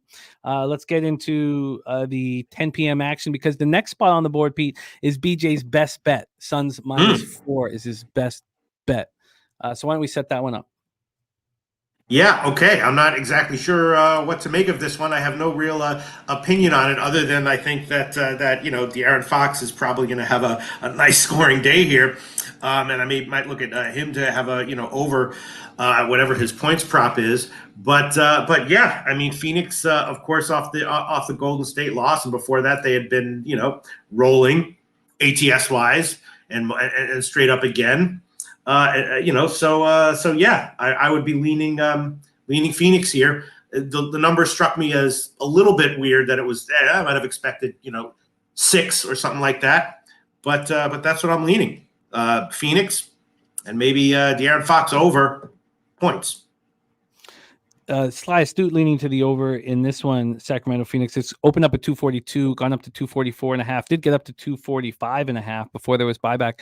This is not moved at all on the -5 over at Pinnacle. Over at Pinnacle, and yeah. So sorry, I was looking at the header there.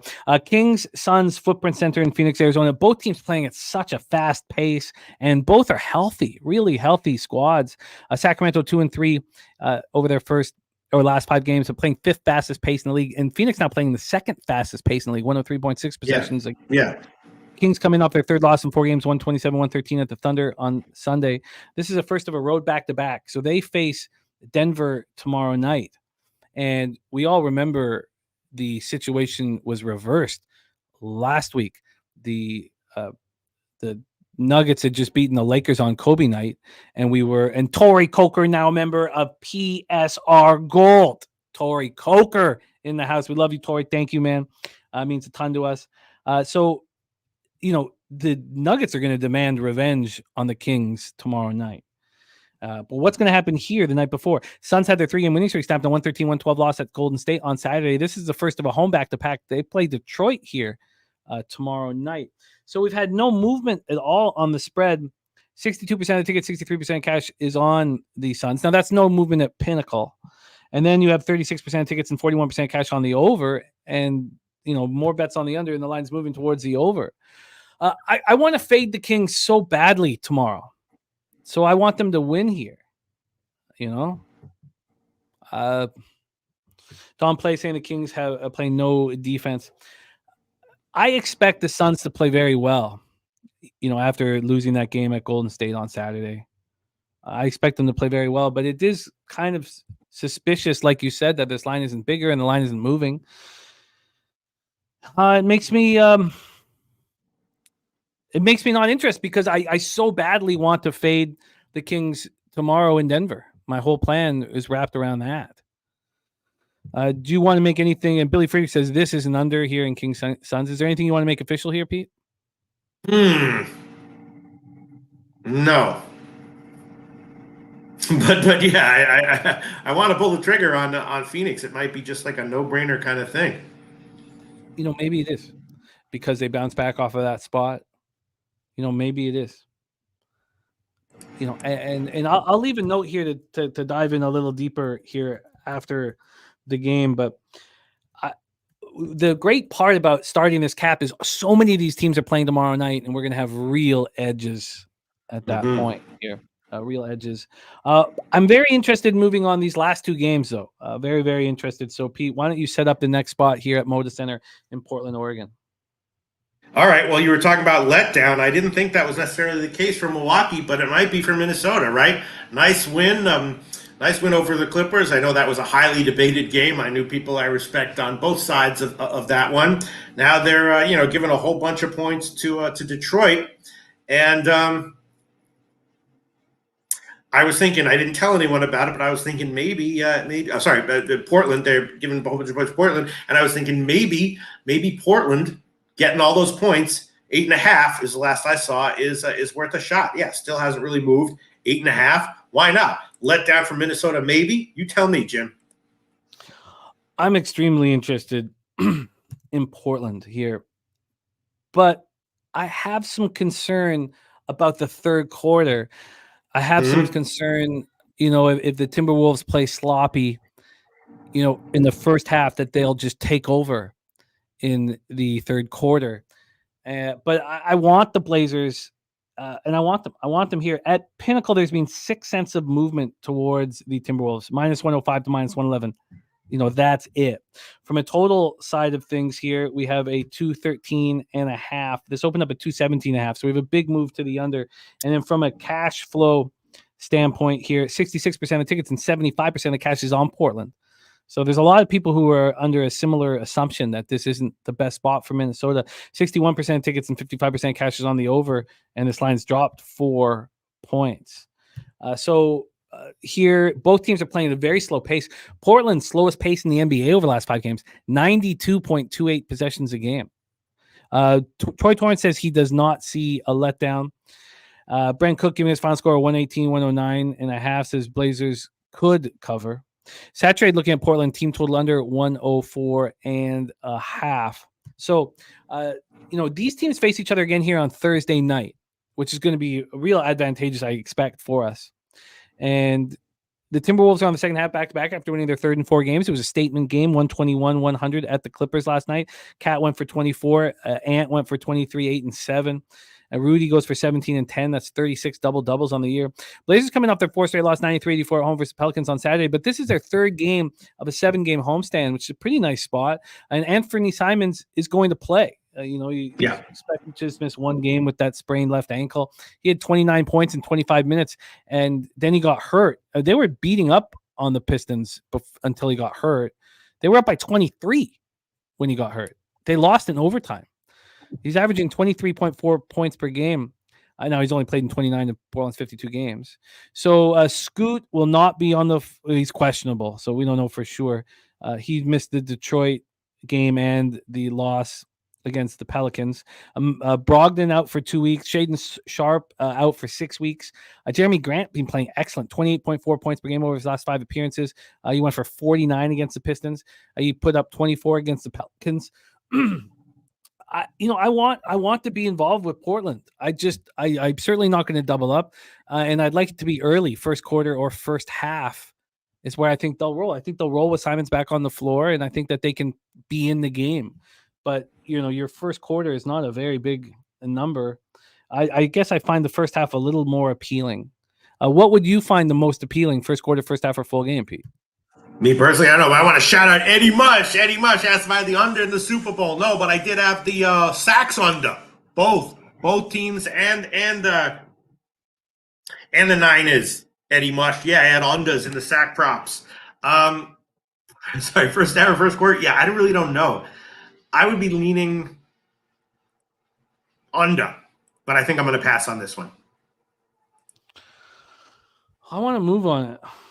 I guess I'm leaning towards the first half plus 5. I mean, that's what I've been looking at.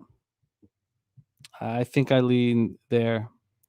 And Gorjan Ninkovsky saying that Kings lose tonight and in Denver. We have our guy Tori Coker is now a PSR Gold member. Seeing if we can get 4 more to have the $100 raise here right now. I guess it's Portland first half.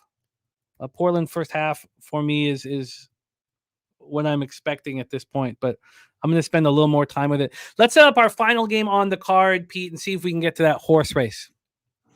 Yeah, Detroit Lakers. This is another one where I was just like, I might lose, but probably gonna get bet up. I took the over, right? You're heading into the All-Star break, right? You got the Lakers at home. They're a huge favorite here, so they're like, let's just put on a show, run up and down the court, right? They put up 270 points, which the Bulls were there. 260 again with the Pelicans. Detroit, they've got some new faces in their lineups. They're like, yeah, let's run up and down the court too. And the total's gotten bet up, but why not? Is this like just too obvious? First half over, full game over. It's gone from 237 to 242. So I get it. There's been a half-point move towards the Pistons here, and I want the Pistons here in this spot, but I really wanted to talk it out first. Being a half-point move towards them, the 5-point move towards the over. Let's pull up the cash here in this one. 79% of tickets, 71% of cash on the Pistons. So we got both of these, dogs in these 2 late games are being backed by the public. There's been a big move though. Blazers now just have 52 and 63. And I do find the Blazers appealing after that hugely important victory for Minnesota. Here, 71 and 71 on the Pistons to cover this number, because that's all they've been doing is covering 65 and 61 on the over. Pistons coming off having their 2-game winning streak snapped, a 112-106 loss at the Clippers on Saturday. And we saw Fontecchio, Troy Brown Jr., and Shake Milton all come off the bench and give them real spark. I mean, Fontecchio, especially 20 and 9. I mean, he could become a starter here pretty quick. Ivy had 23. Cade Cunningham had 22. Your concern with Cade and with others is, are they good to go? And they are here. Just Grimes and Isaiah Stewart out.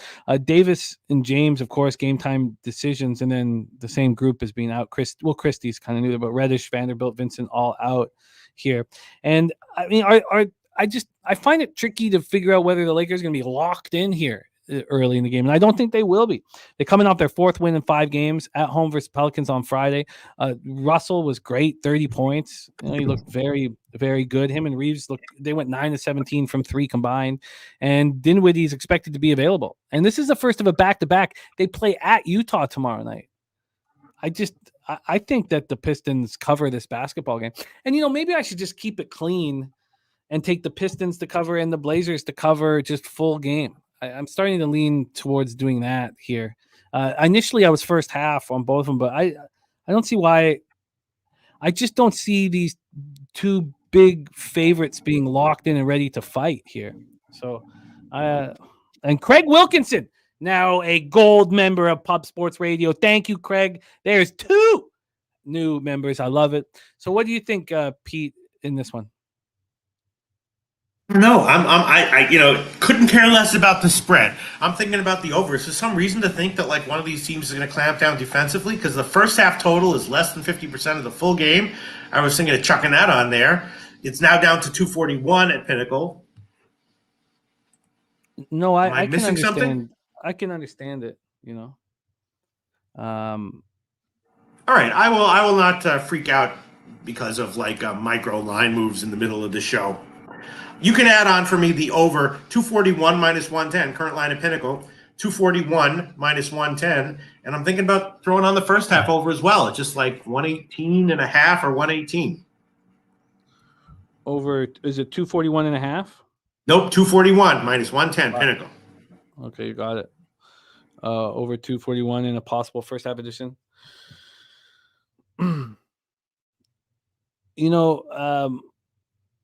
Troy Twine saying Pistons in a much better spot. I like them both, man. I like both these dogs here to cover, and I think we'll see a lot of dogs covering here in this few days before the All-Star break. So I guess I'm just going to keep it clean and move on both of them. Blazers and Pistons full game for me. Pete on the over 241 in Detroit, Los Angeles. And let's throw on the first half over as well. I should probably take 118 and a half minus 105, but just to be safe, mathematically it's probably the wrong decision. But I'll take 118 minus 113, current line at Pinnacle. You got it. First half over 118 minus 113 and over 241 at minus 110 for Pete. First half and full game overs. Okay, let's and Fat Wally, our guy Wally, upgrading to PSR Gold. There's three members. Can we get 2 more and have the horse race? Let's review all action on today's show here. Ken is on Dallas, Carolina. Both teams to score in the first period and first period over. So very confident in that for Kenny Kim. For us, Pete is on the first period under 1.5 at plus 108 in Tampa, Boston. I'm very interested in joining him. Spreadsheet play today is on the Kings. I'm on the Kings -1. Pete joined me on the under 6.5 in St. Louis, Toronto. I like that very, very much.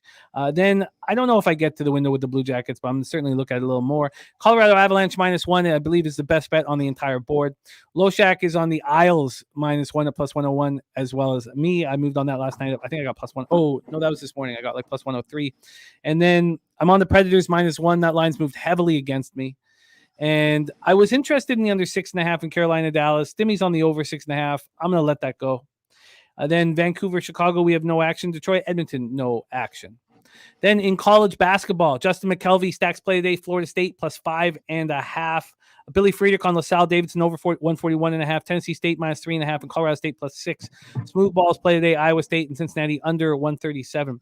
Loshak, you have Marquette first half -1. -126. I'm very interested in joining, and I'm interested in Syracuse and Cincinnati. Michigan, Illinois, no action. Loshak's on Duquesne, first half team total under 29.5 at -110. Pittsburgh, Virginia, no action. Loshak's on Indiana State, first half -11. I'm very interested in Providence. I'm very interested in Vanderbilt first half. Loshak moved on that, first half +5 and the under 136 in A&M Vanderbilt. Then Loshak's on the under in LaSalle game. So Billy Friedrich and Loshak going heads up in that LaSalle total.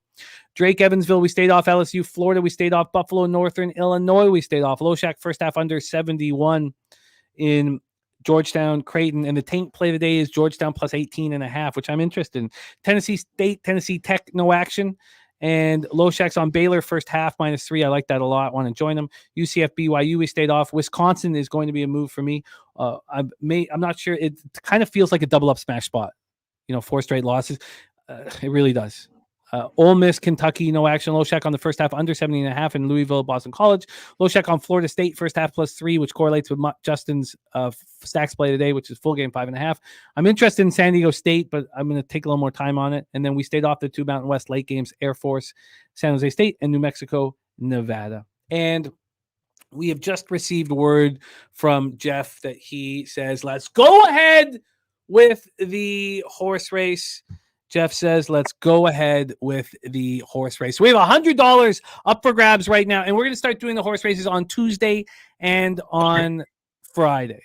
Tuesday and Friday here for the horse race.